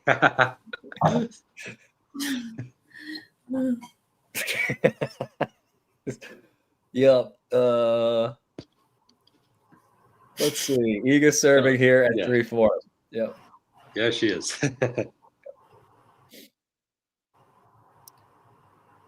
Let's see what she does. How's Iga serving? I know she's made some tweaks in the last couple of years. Is it looking strong today? Well, I mean, also she's got a new coaching team, and they've made some tweaks in the last couple of weeks. Yeah. Just trying to shorten up her motion a little bit. Oh, All right. Good cut there from Yeah. Andreeva. I guess it must have been a let, but holy moly, she Yeah. absolutely shellacked that ball. Yeah, I think that was a let. I mean, she's kind of had like 2 bad service games today, and outside of that, her first serve percentage is above 80%. Yeah, yeah. So it's just been like a couple of tough ones, but this is a good Volley smash. cross-court winner.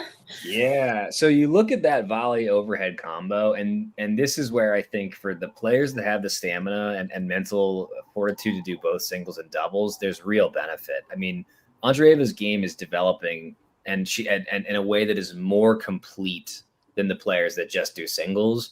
I feel like, same is true for Schneider. I really wish more players took their approach and played doubles. I think it's good for the sport, but it's good for their game if their bodies can handle it. And clearly Andreeva can. Yeah.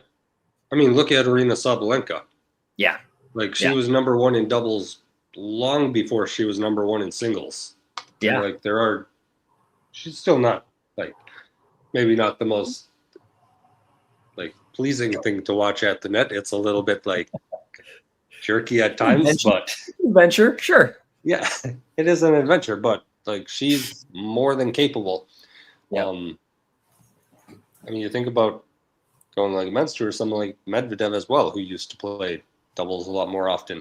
And no, the end product up at the net is not the most beautiful thing you've ever seen in your life, but gets the job done much more often than not.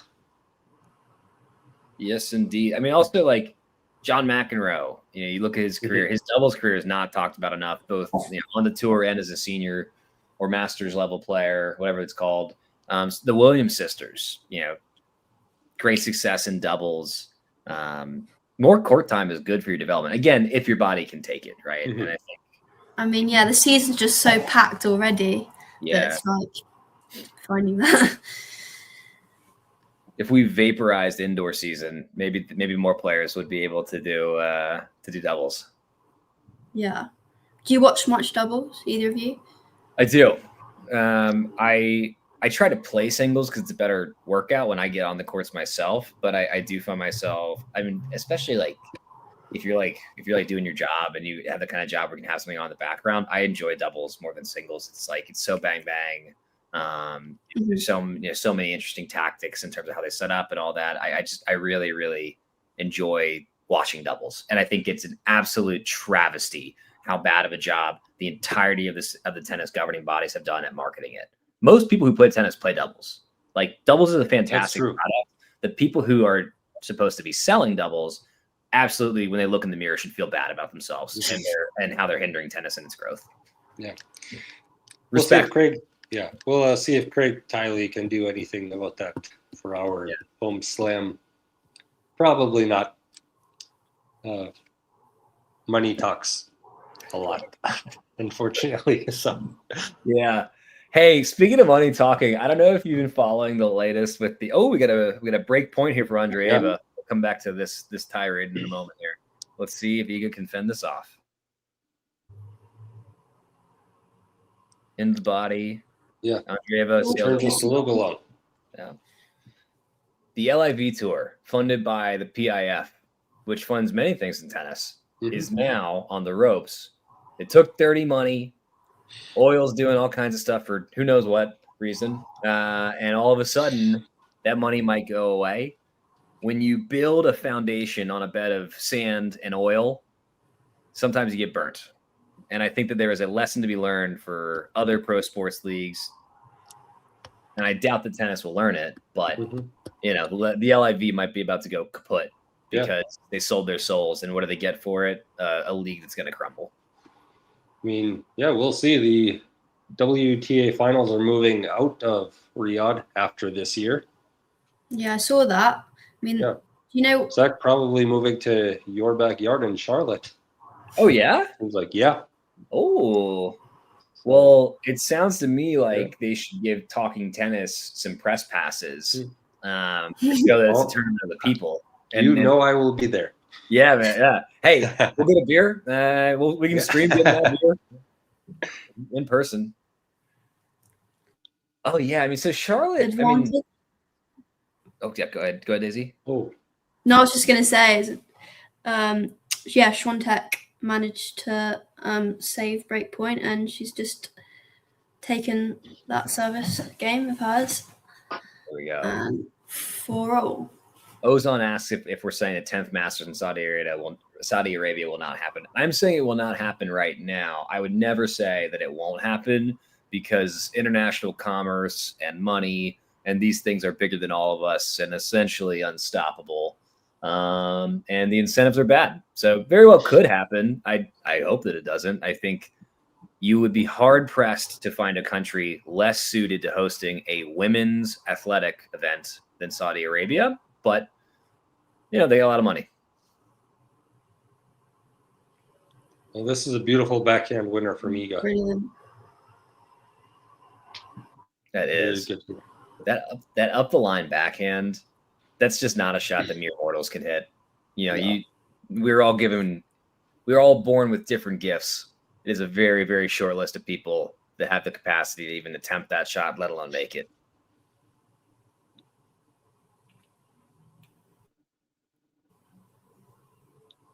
You know, one of the things that I always love to do whenever I'm on a stream is get into the kits. I'm curious, do we have strong opinions, positive or negative, on either Iga or Andreeva's kit? Well, Ozan pointed out earlier that Iga's kit looks a lot like her 2023 kit, which I have yet to look up a picture of that to remind myself if it is similar. I should do that right now. I'm doing that right now. I think Iga's game is no frills. Iga's very focused, very no frills, and I think that the kit reflects her and her personality. On also has a great product. I have a couple of pairs of On shoes and a couple On shirts. It's really, really good stuff. I think for Andreeva, I think that she's got so much personality and so much flair to her both game, but also her interviews.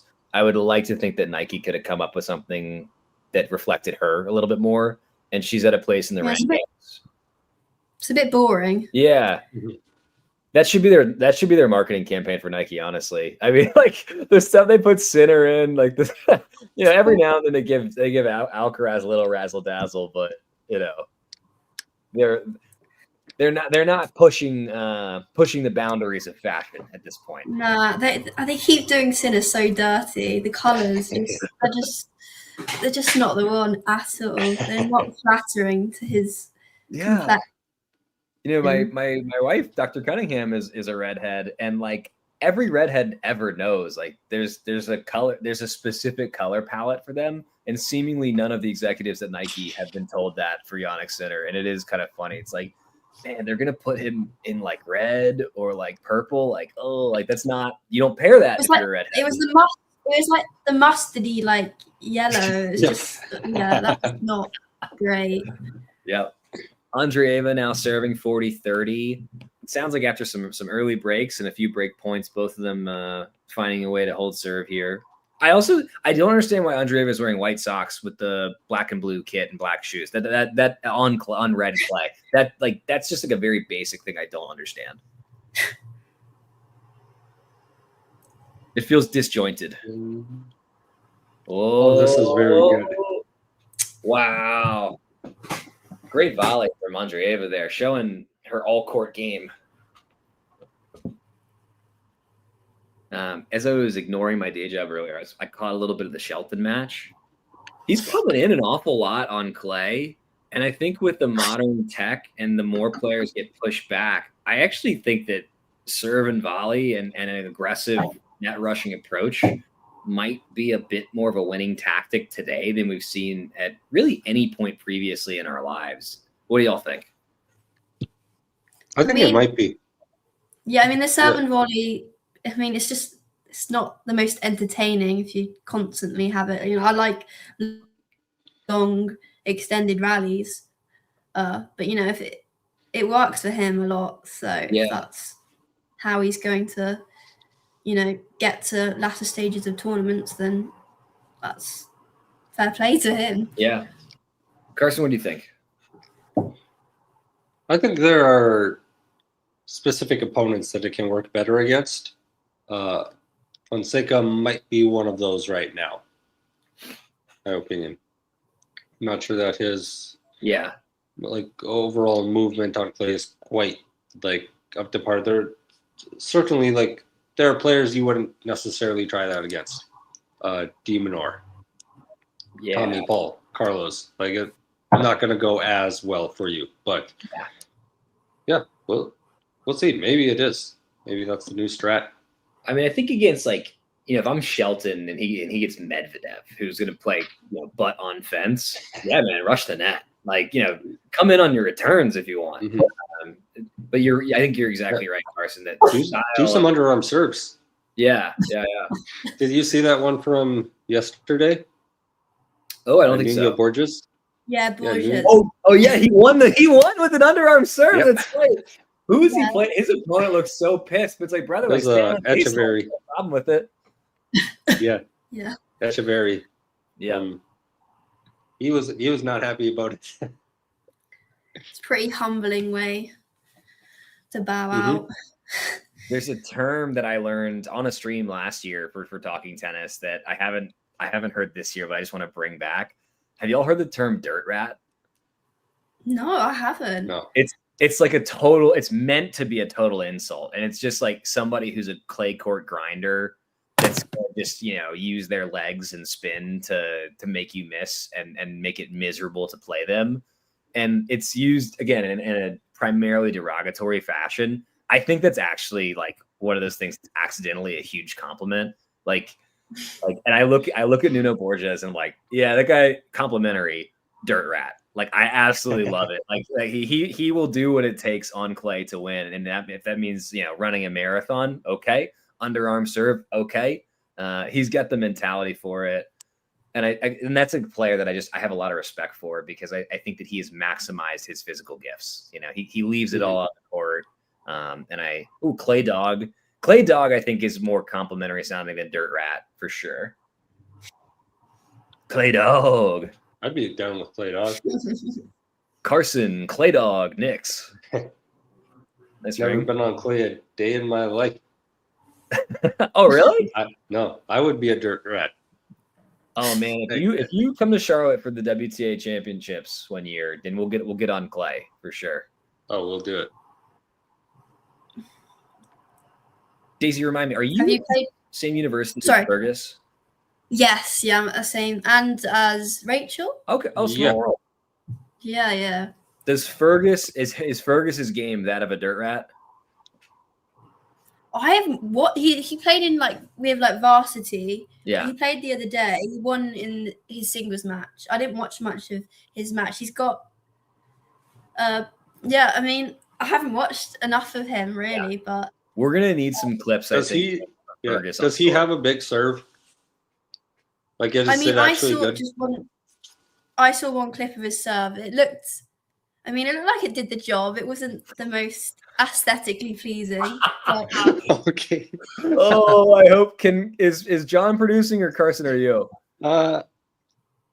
I don't know if John is actually in here. Can we clip that? Can we clip that and get a live reaction from Fergus on it? That's mean. No, it came up on my Instagram. It was on Hold the phone. We got a surprise set point here. Sorry to interrupt. Andreeva returning to the set. 30-40 break point. Give us the call. Daisy. Yeah, she takes the second set. Backhand winner there. That was so it's going to a third set. I think that's what we predicted. And what kind of idiot would have said no going 3? No. Whoopsies. Yeah. I hate to see it. Not you. Nah, couldn't be me. Although I don't know if y'all remember this. I had like a 7-month stretch 2 years ago where every single prediction I made was wrong, and it was just like over and over. I mean, little stuff like I think he's gonna hit a kick serve here. Nope. I think that person's gonna win. If you bet against me in that 7-month stretch, you could have got money. You'd be a trillionaire by now.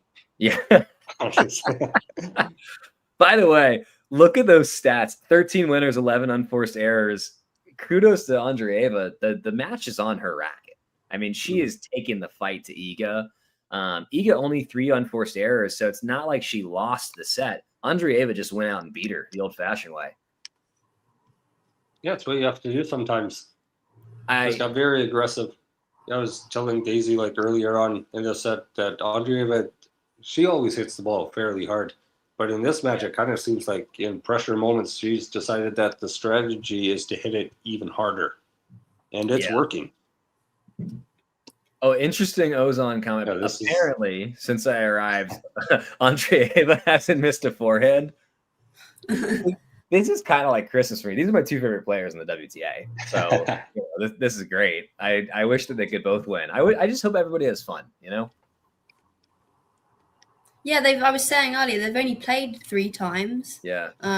Obviously, Andreeva winning the head-to-head 2-1. But yeah, it is an exciting matchup. I mean, the list, the players that Iga struggles with the most, it's Sabalenka and Rybakina, and I think you can add. I mean, again, we don't have the sample size for it yet, but stylistically, it makes sense. I think Andreeva is joining that list. You know, Iga. Iga can be out hit, and she is by Andreeva today, and she has been by Sabalenka for several years, and Rybakina when she's on. And it's not that Iga can't beat them; it's just those are the players who really decide the match. You know, we know what Iga's going to do. We know what she brings to the table, and the big ballers, the heavy hitters, they can go out and win. You know, and there's not really an adjustment that I've seen Iga able to make consistently that can beat that. She's just at the mercy of their racket. I'm just going to go to the toilet quickly. So I'll be back for the 3rd set. Perfect. And then, I got about another 20 before I have to go back to work, unfortunately. Work on a Friday. I know. I have 2 jobs right now. Well, between sets, I've got my firm that I started a few years back, and then I've got another startup that fortunately is going pretty well, but it does take me away from the most important things in life, which is hanging with the fam, and then below that, tennis. So, you know.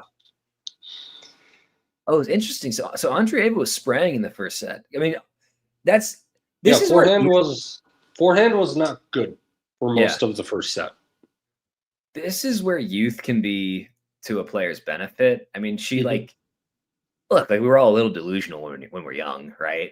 And so she's got the confidence to have a pretty weak first set. It sounds like forehand wise, and just keep swinging, right? I think also not only does she have youth going for her, I think that there's a pretty good sample size that if she's swinging, good things will happen eventually. Mm-hmm.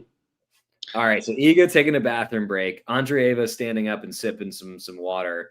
I wonder if going one to of those moments where Iga pushes it. Yeah, I don't know. Pre-match I picked Andreeva to win. I don't see a reason to come off of that right now. But I don't really have a feel for how this 3rd set could go. Yeah, nothing would surprise me. Look, Andreeva's got the momentum, but also Iga, as she does sometimes, is going to take her time, take every second that she can get, try and get Andreeva to cool off a little bit, out of rhythm, and from there anything can happen. Oh, Iga had a 69% first serve percentage. That's pretty nice. Yeah, be better if she could get up 70, but I mean, outside of a couple of games, it would be much higher than that. Yeah. What do you think of Conchita and Mirra are talking about right now? I think it's a good. I think she's just saying play your game, right? I think she's saying that's a good set. You did what you're supposed to do. You gave, she gave away a break that she earned, but if I'm Conchita, I say do everything the exact same, make your first serve a little bit more, and go in this match. There's not any real tactical adjustment that Andreeva needs to make. Just stay aggressive on the return of serve. Just keep doing what she's doing. Now I wonder if they're talking about Andreeva coming into the net. Because the points that I've seen so far, when Andreeva gets in, the clip that she's winning at is excellent. Mm-hmm. By the hand signals that like Conchita was making, I'm wondering if they were talking about some volleys or something with her backhand. Yeah. What do you think they're talking about? I mean, clearly, this is like a very animated discussion. Like it's not like you're saying like, "Yep, do the same thing, keep it moving." Like they're getting into it here, not in a negative way. It's just like an animated and long conversation happening.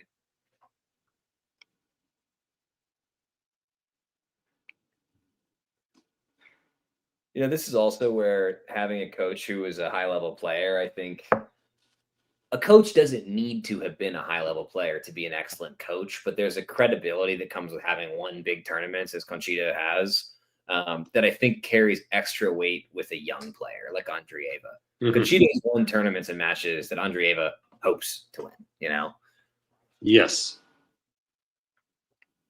I do think that for some young players, that's really good to have.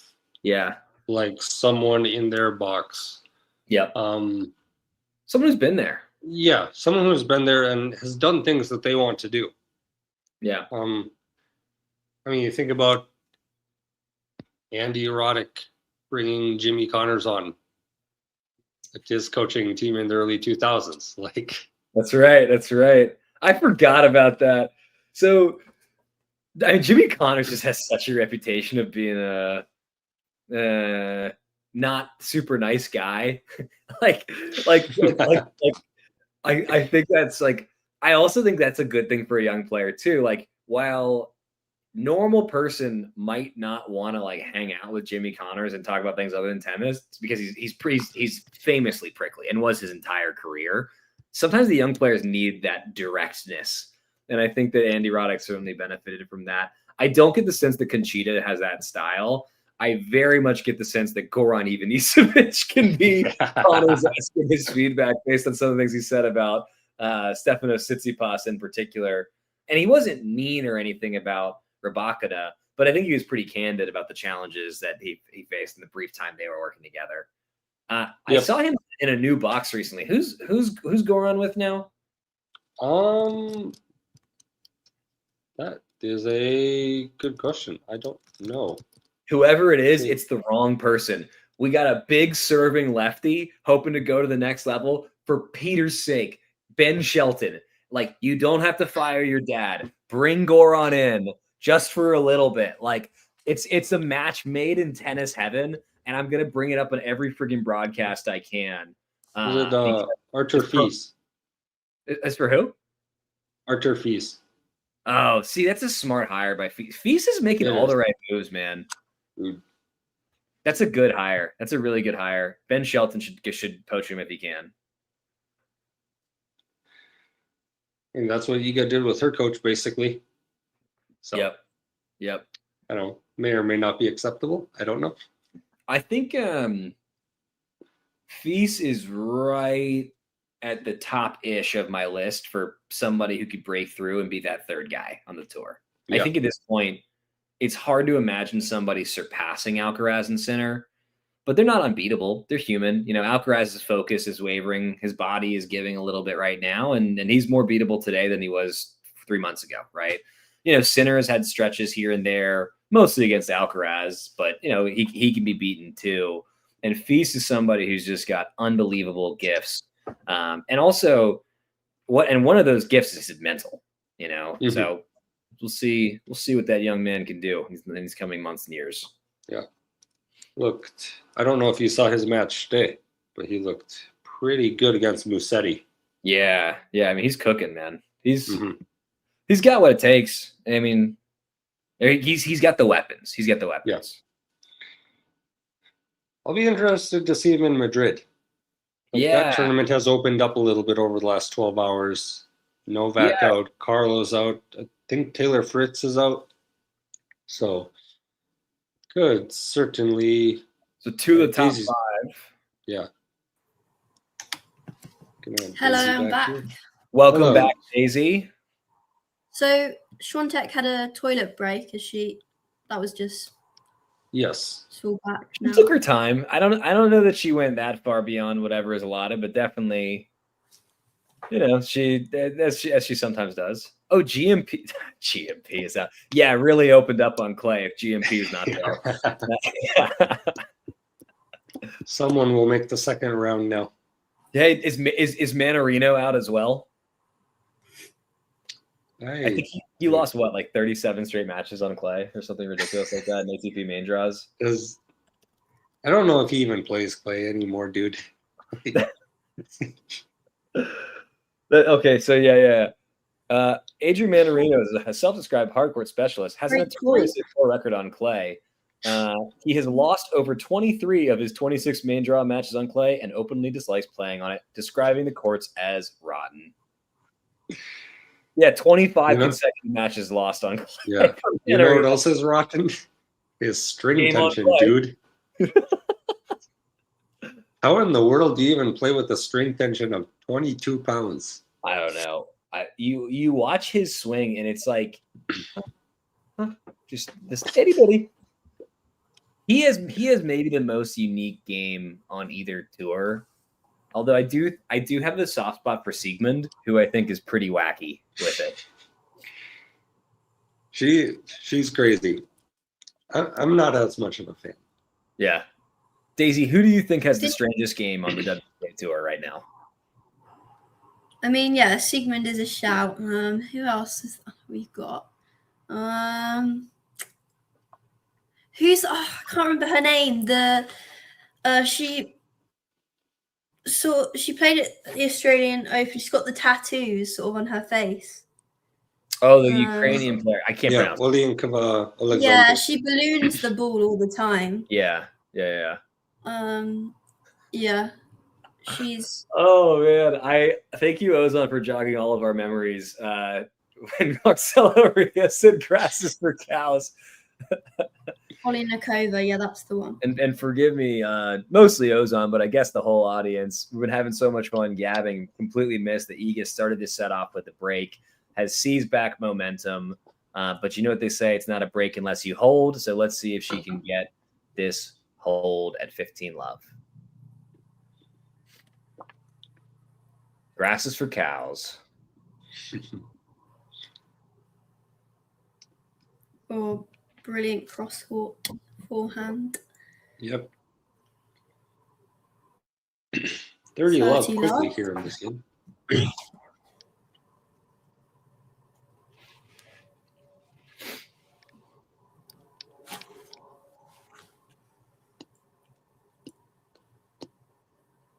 You know, at some of these tournaments, most of these tournaments, like to ask the question of, hey, you know, which of these sponsors would you personally most like to be sponsored for? I feel like this is a pretty easy one. Is this one obvious?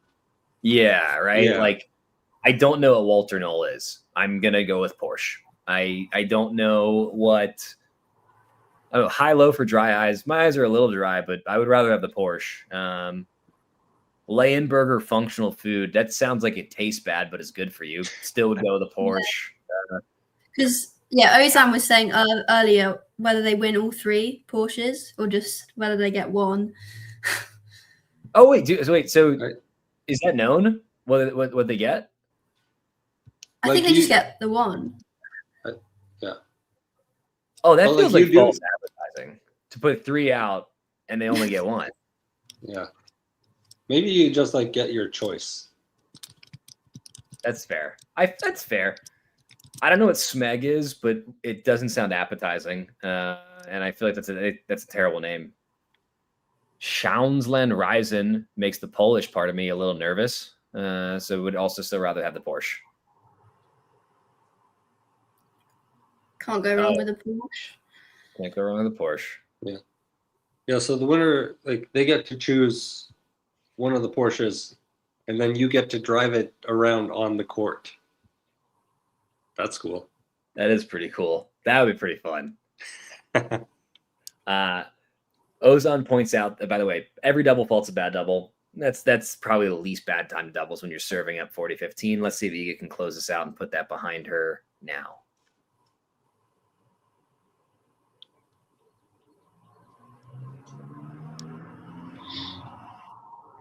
We got an extended rally. Oh, and Iga gets done. holds. NB522000 says, who is going to win this? I don't follow tennis. Carson, Daisy, who you got? Well, here's what you should do. Here's what you should do. Subscribe to the channel and then just keep watching. We'll all find out together. Whoever you want to win, NB522000, will win if you subscribe to the channel. And that's a legally binding statement. Yep. Unless you are a sports bettor. Then it's not. Unless you put any stakes on it, it's legally binding. It is. I feel like, sorry, every stream I'm on, I feel like I have to bring this up. It's crazy the posts the players do about what people say to them. By the way, the smart money's on Swiatek. She's up a break here. Thank you for subscribing, NBB522000. Smart money's on Swiatek. The upset is with Andreeva. You choose whichever adventure you want to go on. But the players get all kinds of crazy messages because of the gambling, and that's a bad thing. What do we not do when we lose a bet in tennis? We don't send death threats to the person who lost the match. Say it with me, people. Come on. It's like really easy to not do that. Or the person who won. Yeah, that too. Oh, yeah. That's cool. Yeah, if any of you are interested, on the channel, John did an interview with Panna Udvardi after she had a threats against some of her family members from some sports bettors. So that's up on the channel. Go check that out at some point. Yeah. Ozone asked a good question, which is, don't they hire a social media manager if they're top 20? And the answer is they probably have a whole marketing team behind them, including a social media manager if they're top 20. But, so same is true for maybe most American politicians, for example, which is sort of my day job. But a lot of them simultaneously still have it on their phone. And as has been in the news lately with the fellow named Mirra, quite a few of them are checking and responding and sending DMs. Yep. Unfortunately. Yeah. For him. Yeah. Indeed. And others in our political system. Yes. Who maybe we won't name, but yes. Yes. If you find yourself to have the personality, though, where an outcome of a bet might lead you to sending a death threat, probably shouldn't be betting on in the first place. Something to think about. Good rule of thumb. Oof, that's a huge backhand. I mean, that 1-2 from Andreeva, that's hardcore tennis on clay. There are maybe 6 people in the world in the WTA tour that can do that. Just unbelievable tennis. Yeah, her backhands looked really solid today. Yeah, really good cut. Gang, forgive me. Daycare is expensive, and I have to go back to work. All right. Enjoy the rest of the match. Always a pleasure, Carson. Always a pleasure, Daisy. And thanks for jumping on, Zach. Later, guys. See you later.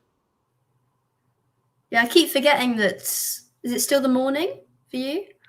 It's afternoon now, so 12:20. Okay. So lunchtime. That's what I'll be doing after this match.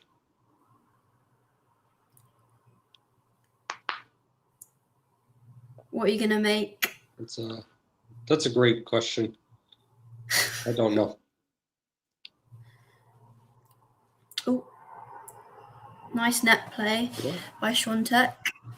We've got deuce now. Yeah, thank you for the cocaine hippo story. Yeah, I wasn't expecting to hear that. You learn something new every day, I guess. You do. You really do. And some people are more full of stories than others. This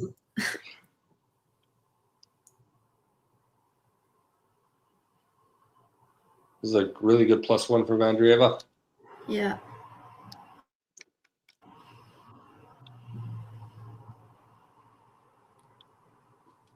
Do you think Świątek's gonna win the match, or do you think Andreeva still has a chance? I think Andreeva still has a chance. Yeah. Still a long ways to go. We're in game 3 here. Yeah, definitely. This set, so that serve must have been out. I thought it was in. Just gonna plug my laptop on charge quickly. All right.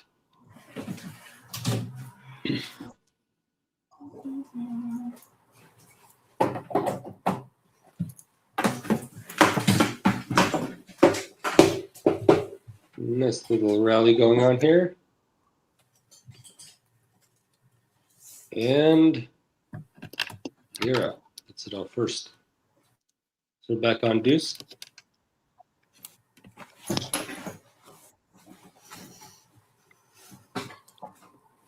Just crossed the 2-hour mark of this match. Oh.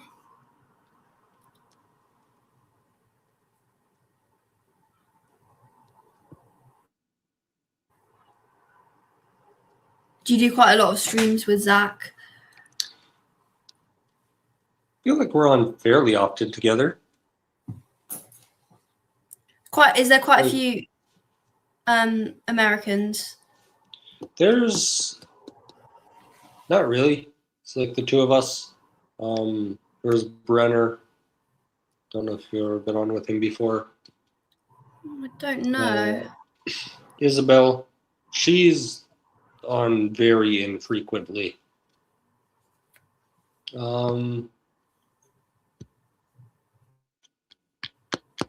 I think it is just the 4 of us. Okay. I think everyone else is Europe or UK. And then Eddie, who runs Tennis TV Asia, is on sometimes as well. He's from South Korea. Okay.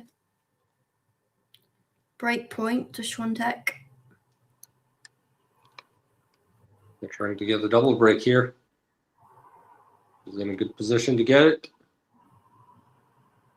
Good defensive lob from Mirra. Stay in the point, and she saves this break point. Back to deuce. Yeah.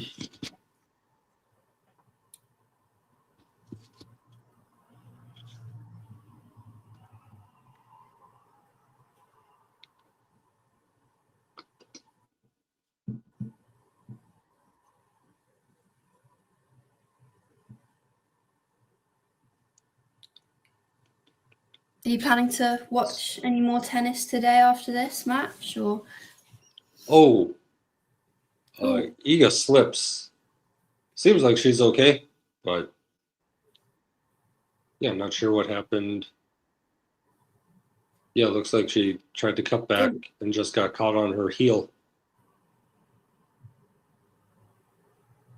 Does seem like she's okay. Just wiping off the clay. Yeah.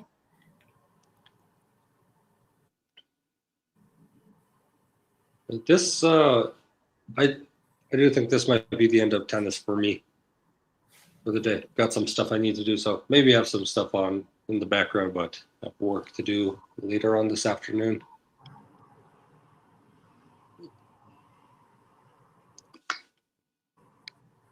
Which I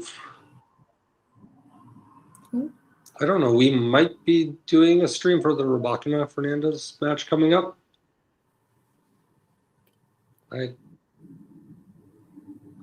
know John was trying to commentators for that, but yeah, Andreeva manages to hold serve. He gets on the scoreboard. Rafa Yodar did beat Cam Nori. Oh, did he? 6-3, 6-2. Fairly straightforward. Yeah. Molchan beat Shapovalov. 4-4. And then Rouen, Kostyuk and Arnold Lee are in a third set right now. After Kostyuk took the first set 6-love. Lee wins the second set in a tie break. So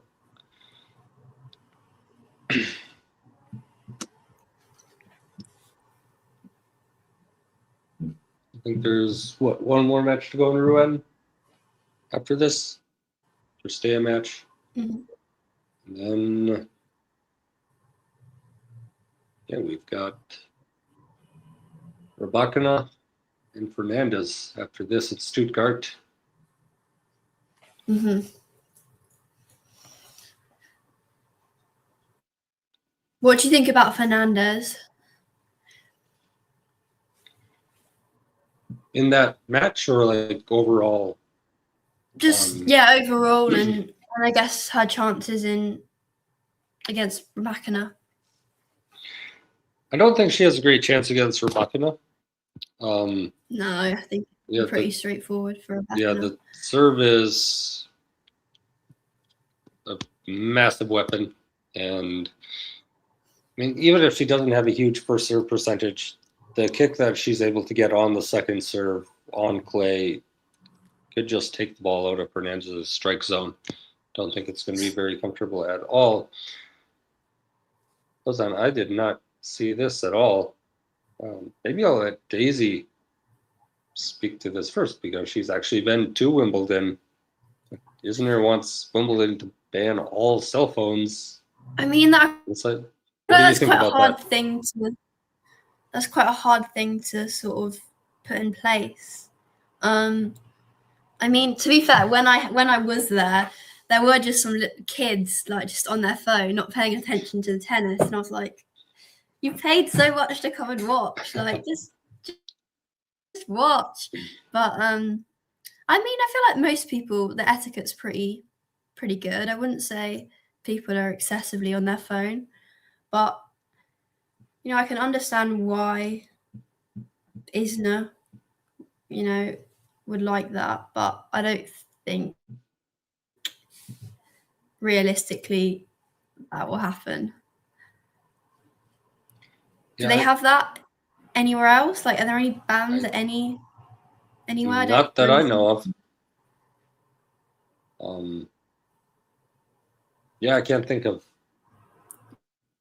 any places that have like bans on electronics. Sometimes I know some concerts. I know some concerts do, but that's about it. Like, yeah, I mean, it's quite a hard thing to put in place. Yeah, in the sporting world, I do think Augusta for the Masters is like the only place that does it. Certainly no one else in tennis does it. Though I do wonder sometimes if some of these tournaments have a ban on fans actually being able to show up because Shanghai is empty every year.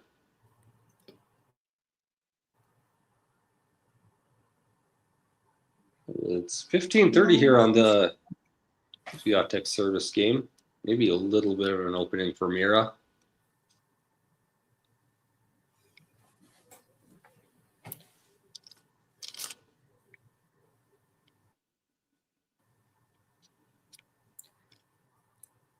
But overall, I think it's pretty good signs from Świątek, because obviously she hasn't played since Miami. So yeah, I think even if she does end up losing, it's not a bad way to come back.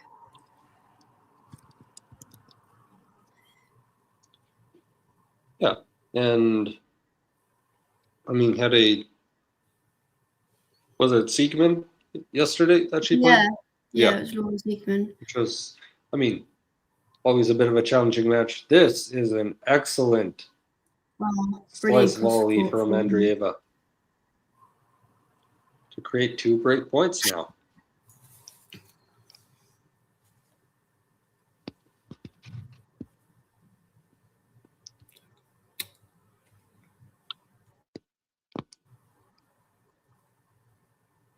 We're at 15:40.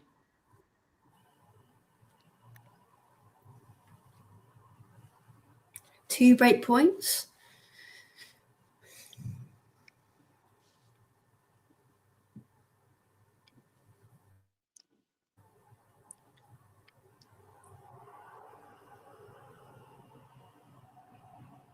You're trying to take control of this point.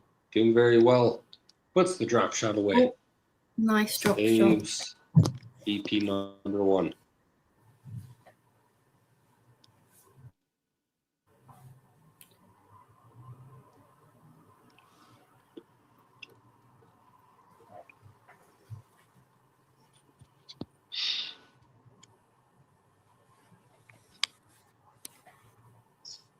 What's your favorite surface to watch? Sorry, what were you going to say?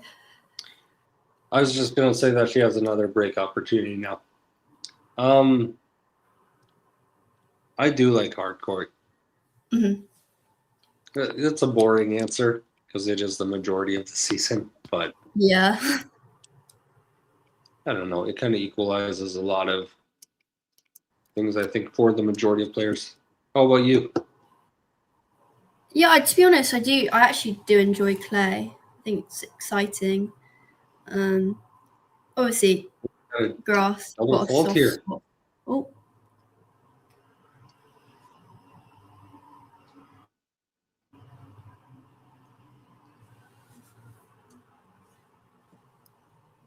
That's the break. We're back on serve. Wow.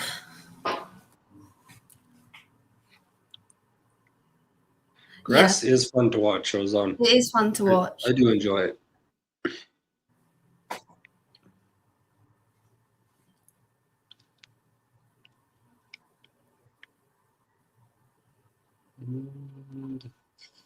We'll see if Andreeva can hold on to her serve now.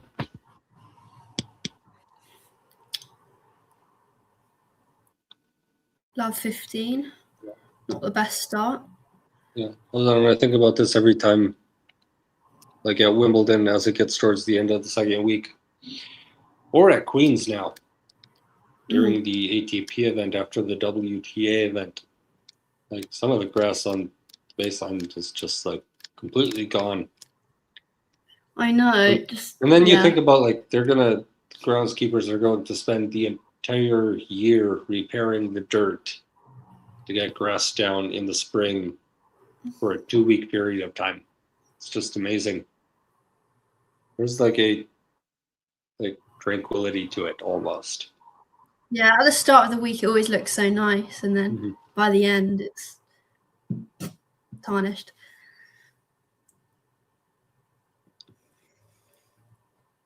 Good serve from Mirra. Goes down the tee. Iga not able to get it in place. That's 30-15 here.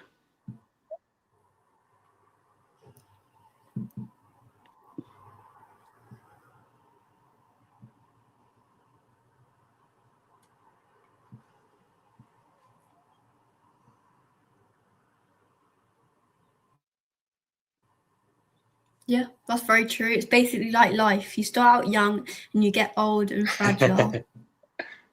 Yep.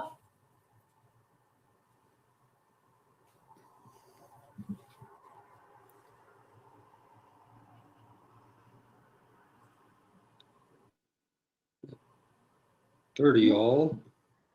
Not sure what Mirra was doing there. I think maybe adjusting an earring. That earring or something, yeah.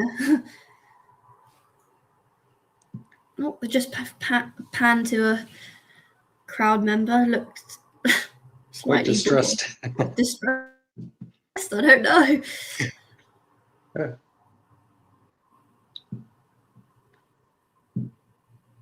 40-30 now.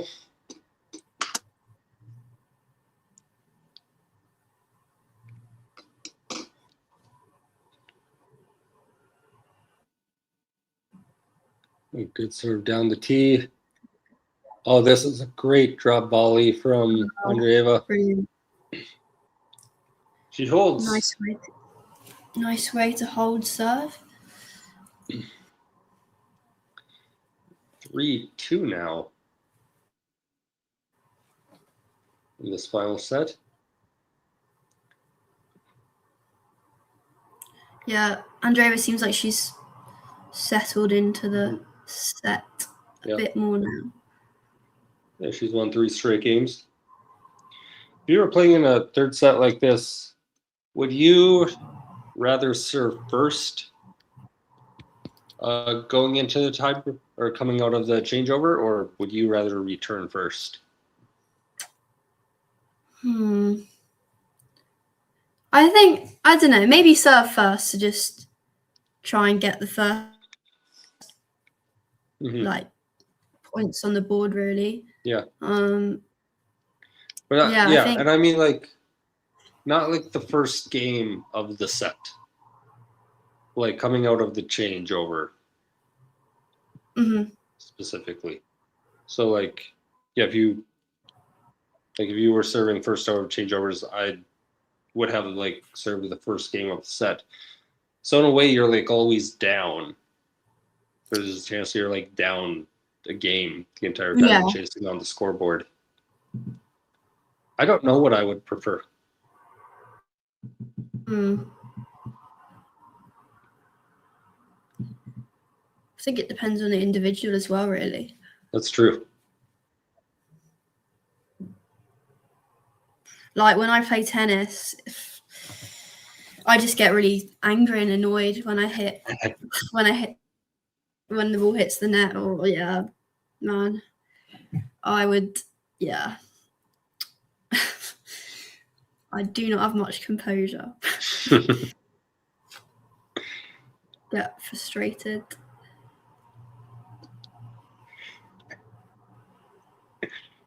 That's funny. He won his match the other day. It can't be that bad. You gotta take a picture of that. That was funny. Iga serving now. Oh, that's a great return from Mirra.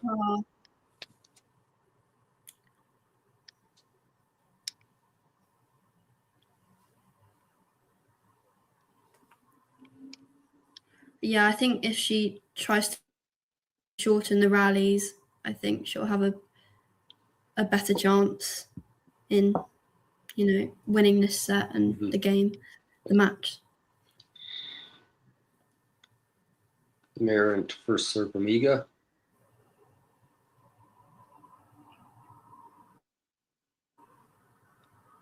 Catches her toss on the second serve now. So the winner of this match plays either Rybakina or Fernandez. Yes. Yeah.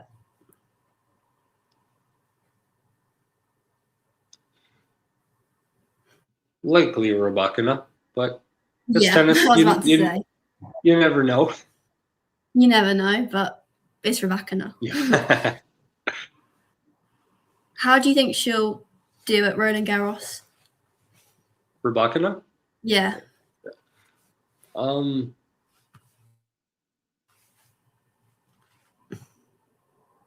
don't know. I'm trying to think. What's her best run there? I don't actually know. I'd have to look that up. Yeah. I don't. Last year was I think the fourth round, maybe quarterfinals. I don't think she's ever made the semifinals there. Yeah, it says her best run it was at the quarterfinals in last year and in 2021. Okay. Yeah, I think certainly she's capable of going further than that. Yeah. Getting to semifinals, but I don't know if I put her in like the tier 1 of contenders for Roland Garros. Like I would put Sabalenka ahead of her. I would put definitely, yeah. Man, there's an argument that you could put Andreeva ahead of her, honestly. Yeah. On clay. It's a little bit of an equalizer for her game, just because of how hard and how flat she hits it. Like clay does not accentuate her play style quite as well as other players. So it'll be interesting to see. 30-all in this service game. We're getting to that point of the match where every game matters. Iga with an error. Just long. Wing. Oh, Well, I might take an L if I get the prediction wrong. Who knows? It's a break point here.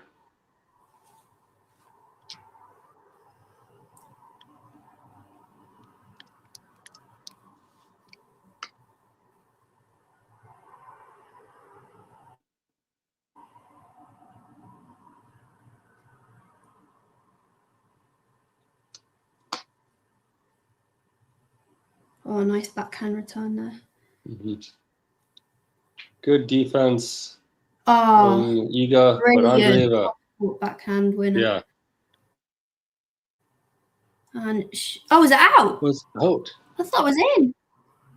Oh, I thought it was in. I thought it hit the line. I heard it as well. Is it? Well, no, they're going to the. It must have been Iga's shot that was out. Oh, okay. No. All right. Okay. So Iga's was out. So it's an unforced error to end the point instead of a winner from Andreeva. Mirra's now up the break. 4-2.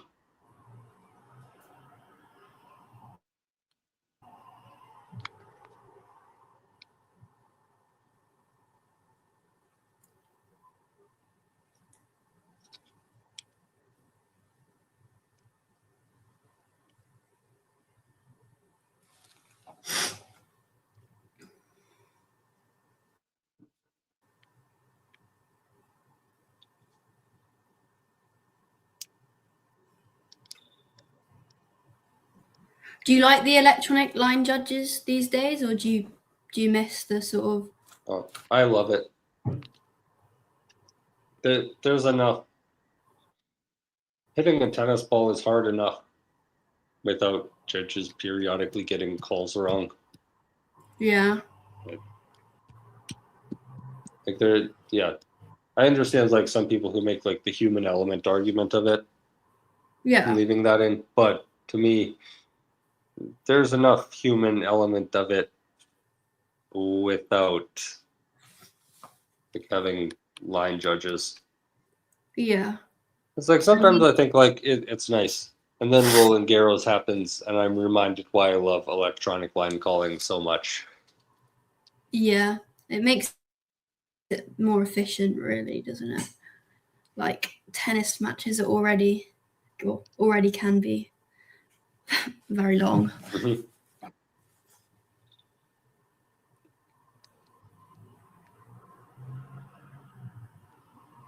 That's a good point, though. I'll miss the really well-dressed line umpires at Wimbledon.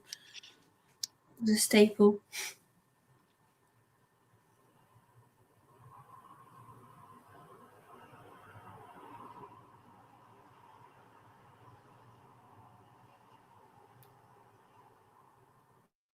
Was Mirra shot out? Must have just barely missed the line. Wrong. So 30 all here.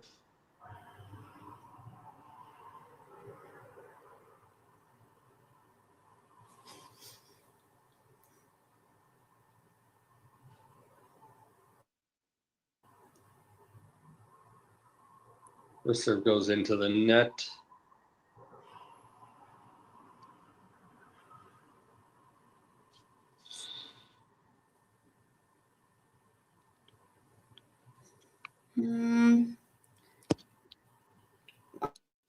I guess, do you think tennis needs to make matches shorter? Oh, and we've got another break point. Not break point. Not break point. Andreeva. Is that Ego with backhand error? That's an interesting question, though, from Ozan. Yeah. Obviously, yeah, these days, younger people, our attention spans aren't as good, but I think, well, for Grand Slams, I think, I don't know, like, there is the argument of, 5 sets being too much and maybe, like, playing 5 sets when it comes to, like, the quarters or semi-finals, but I don't know. I feel like that's part of the charm of tennis. I don't think it needs changing. I don't. Yeah, I mean, yeah, I don't think the format needs to be adjusted for people's concentration issues. Like, I think you just got to put up with it and watch it. You know, it's. I think, yeah. Yeah, this format that they use in next gen finals, and that they've used at some doubles tournaments. I mean, like I hate this a lot. Yeah. Like, it's just not real tennis. Yeah. It's an exhibition, and the players treat it like it's an exhibition. Like, next gen finals, typically not a, like, those players are not giving 100%. No. What do you think about like 5 sets in Grand Slams? Do you think just it should continue that way in the ATP?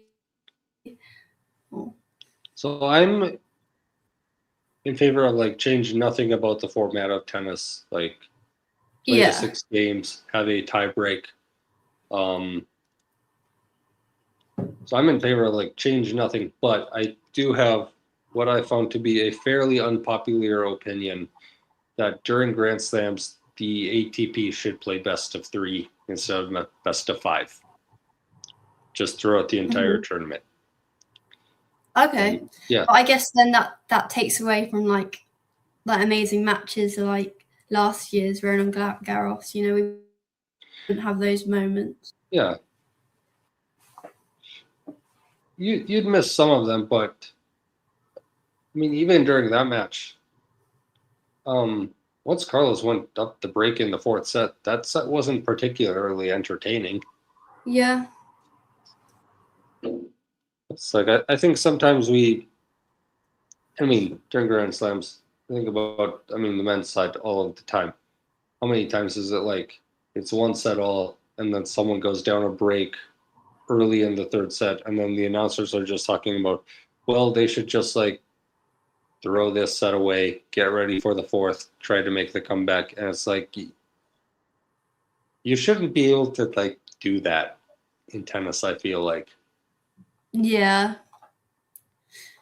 I see what you mean. Yeah. Again, it's a very unpopular opinion.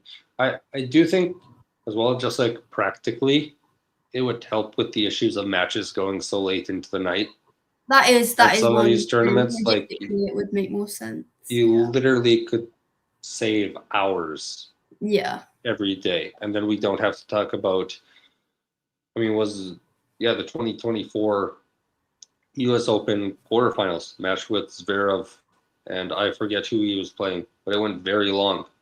And then Arina Sabalenka and Ekaterina Alexandrova didn't get on court until 1:45 in the morning.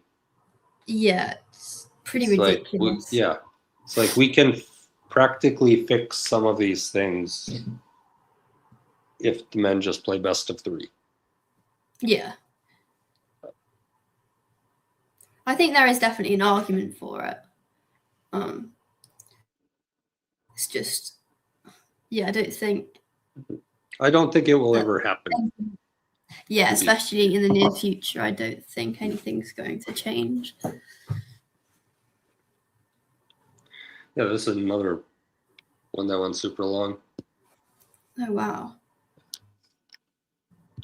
2 a.m. is ridiculous. Oh, why?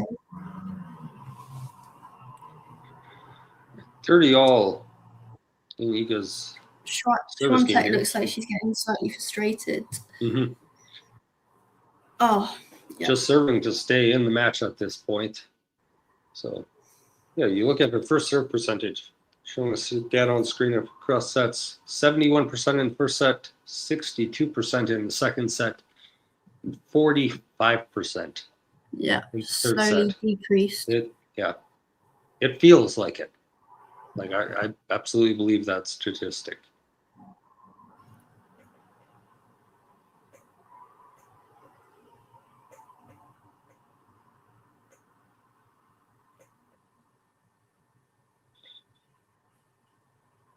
A little bit of a good rally here. Trading backhands at the moment. Iga forehand. Winner. Cross court. Ooh, just hit the line. Just gets in. 40-30 here.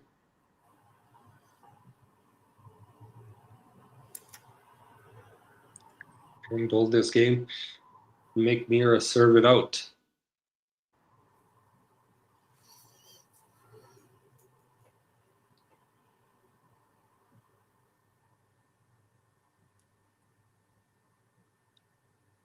And she holds it. Now down to Andreeva. Oh, great chat with you and talking to tennis. In it. See you. Thank you for staying the whole time as well. Thanks, been great having you. See you. Have a good, I don't know where you're from, but have a good rest of your day, evening, whatever, wherever you are. I don't know. I actually don't know where Ozan is from. Well, might be the US. I'm not sure. Atlanta. Okay. Well, have a nice rest of your day. Yeah. And Mirra wins the first point here. 15 love. Wow. And 30 love. Well, it looks like our prediction is going to be right. And yeah. Ozan, your dad, what's the score now? 7-2 to us?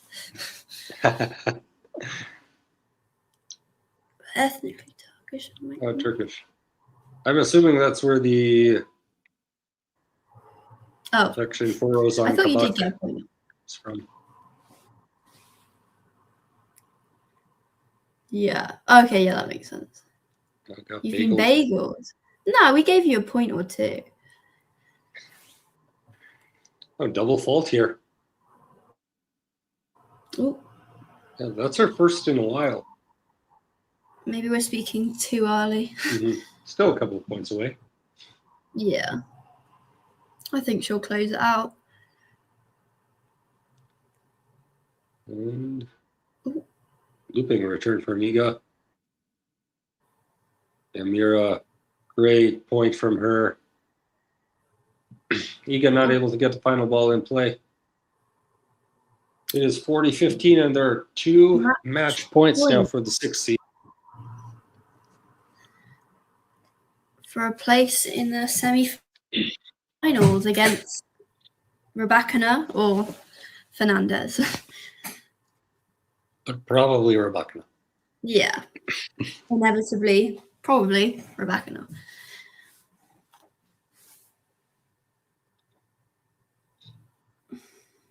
And here we go. Serve down the tee. Really good return from Iga. Forehand side, she's attacking Mirra's forehand. Really trying to pin her down in the corner. And she saves match point number 1.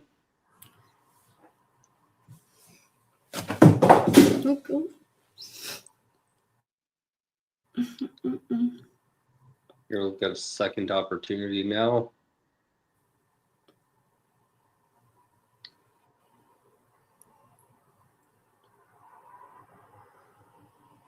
And Iga puts a forehand return into the net.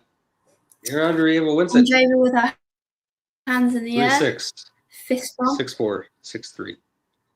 Yeah, she dug deep there, but yeah, ultimately came really out good on top. Really good coming back from her after the first set was a bit rough, especially the end portion of it. Świątek winning 6 out of 7 games at a point to close out that set, but did really well. Serve was solid today, and yeah, from the time Zach joined in the middle of the second set, forehand was much better after that. Definitely, yeah. We'll give a little bit of credit to Zach for his effort and performance today in this victory. Yeah. Any takeaways you have from this match? Yeah, I mean, continuing on from, winning in Linz last week, just keeping that momentum up, and she's looking looking good, and good start to the clay court season, really. Yeah, absolutely fantastic from her. Very impressed by just how deep she was able to dig to pull this one out. And for Iga, I think it's very early on in this coaching partnership. Way too early to draw any conclusions. It's the start of something new for her. Yeah, I don't think she should be too downcast by that. I think she did show some glimpses of real quality. Yeah, especially that first set was quite good from her. And then even throughout most of the second set, she played very well up until the late break. So, yeah, Mirra and Andreeva will now play tomorrow, semifinals against Rybakina or Fernandez. Because Świątek preparing to go to Madrid after this for the 1,000 tournament there next week. Should be a lot of good tennis coming up throughout this weekend. This tournament and many others. Got 4 of them, 3 500s total. So I think that's everything from us, though, for this match. Thank you all for watching along with us. It's been a really good time watching this match. So we will see you all later. Have a good evening or day, everyone. If you enjoyed this video, make sure you hit that like button. Don't forget to subscribe and click that notification bell so you don't miss out on all things tennis.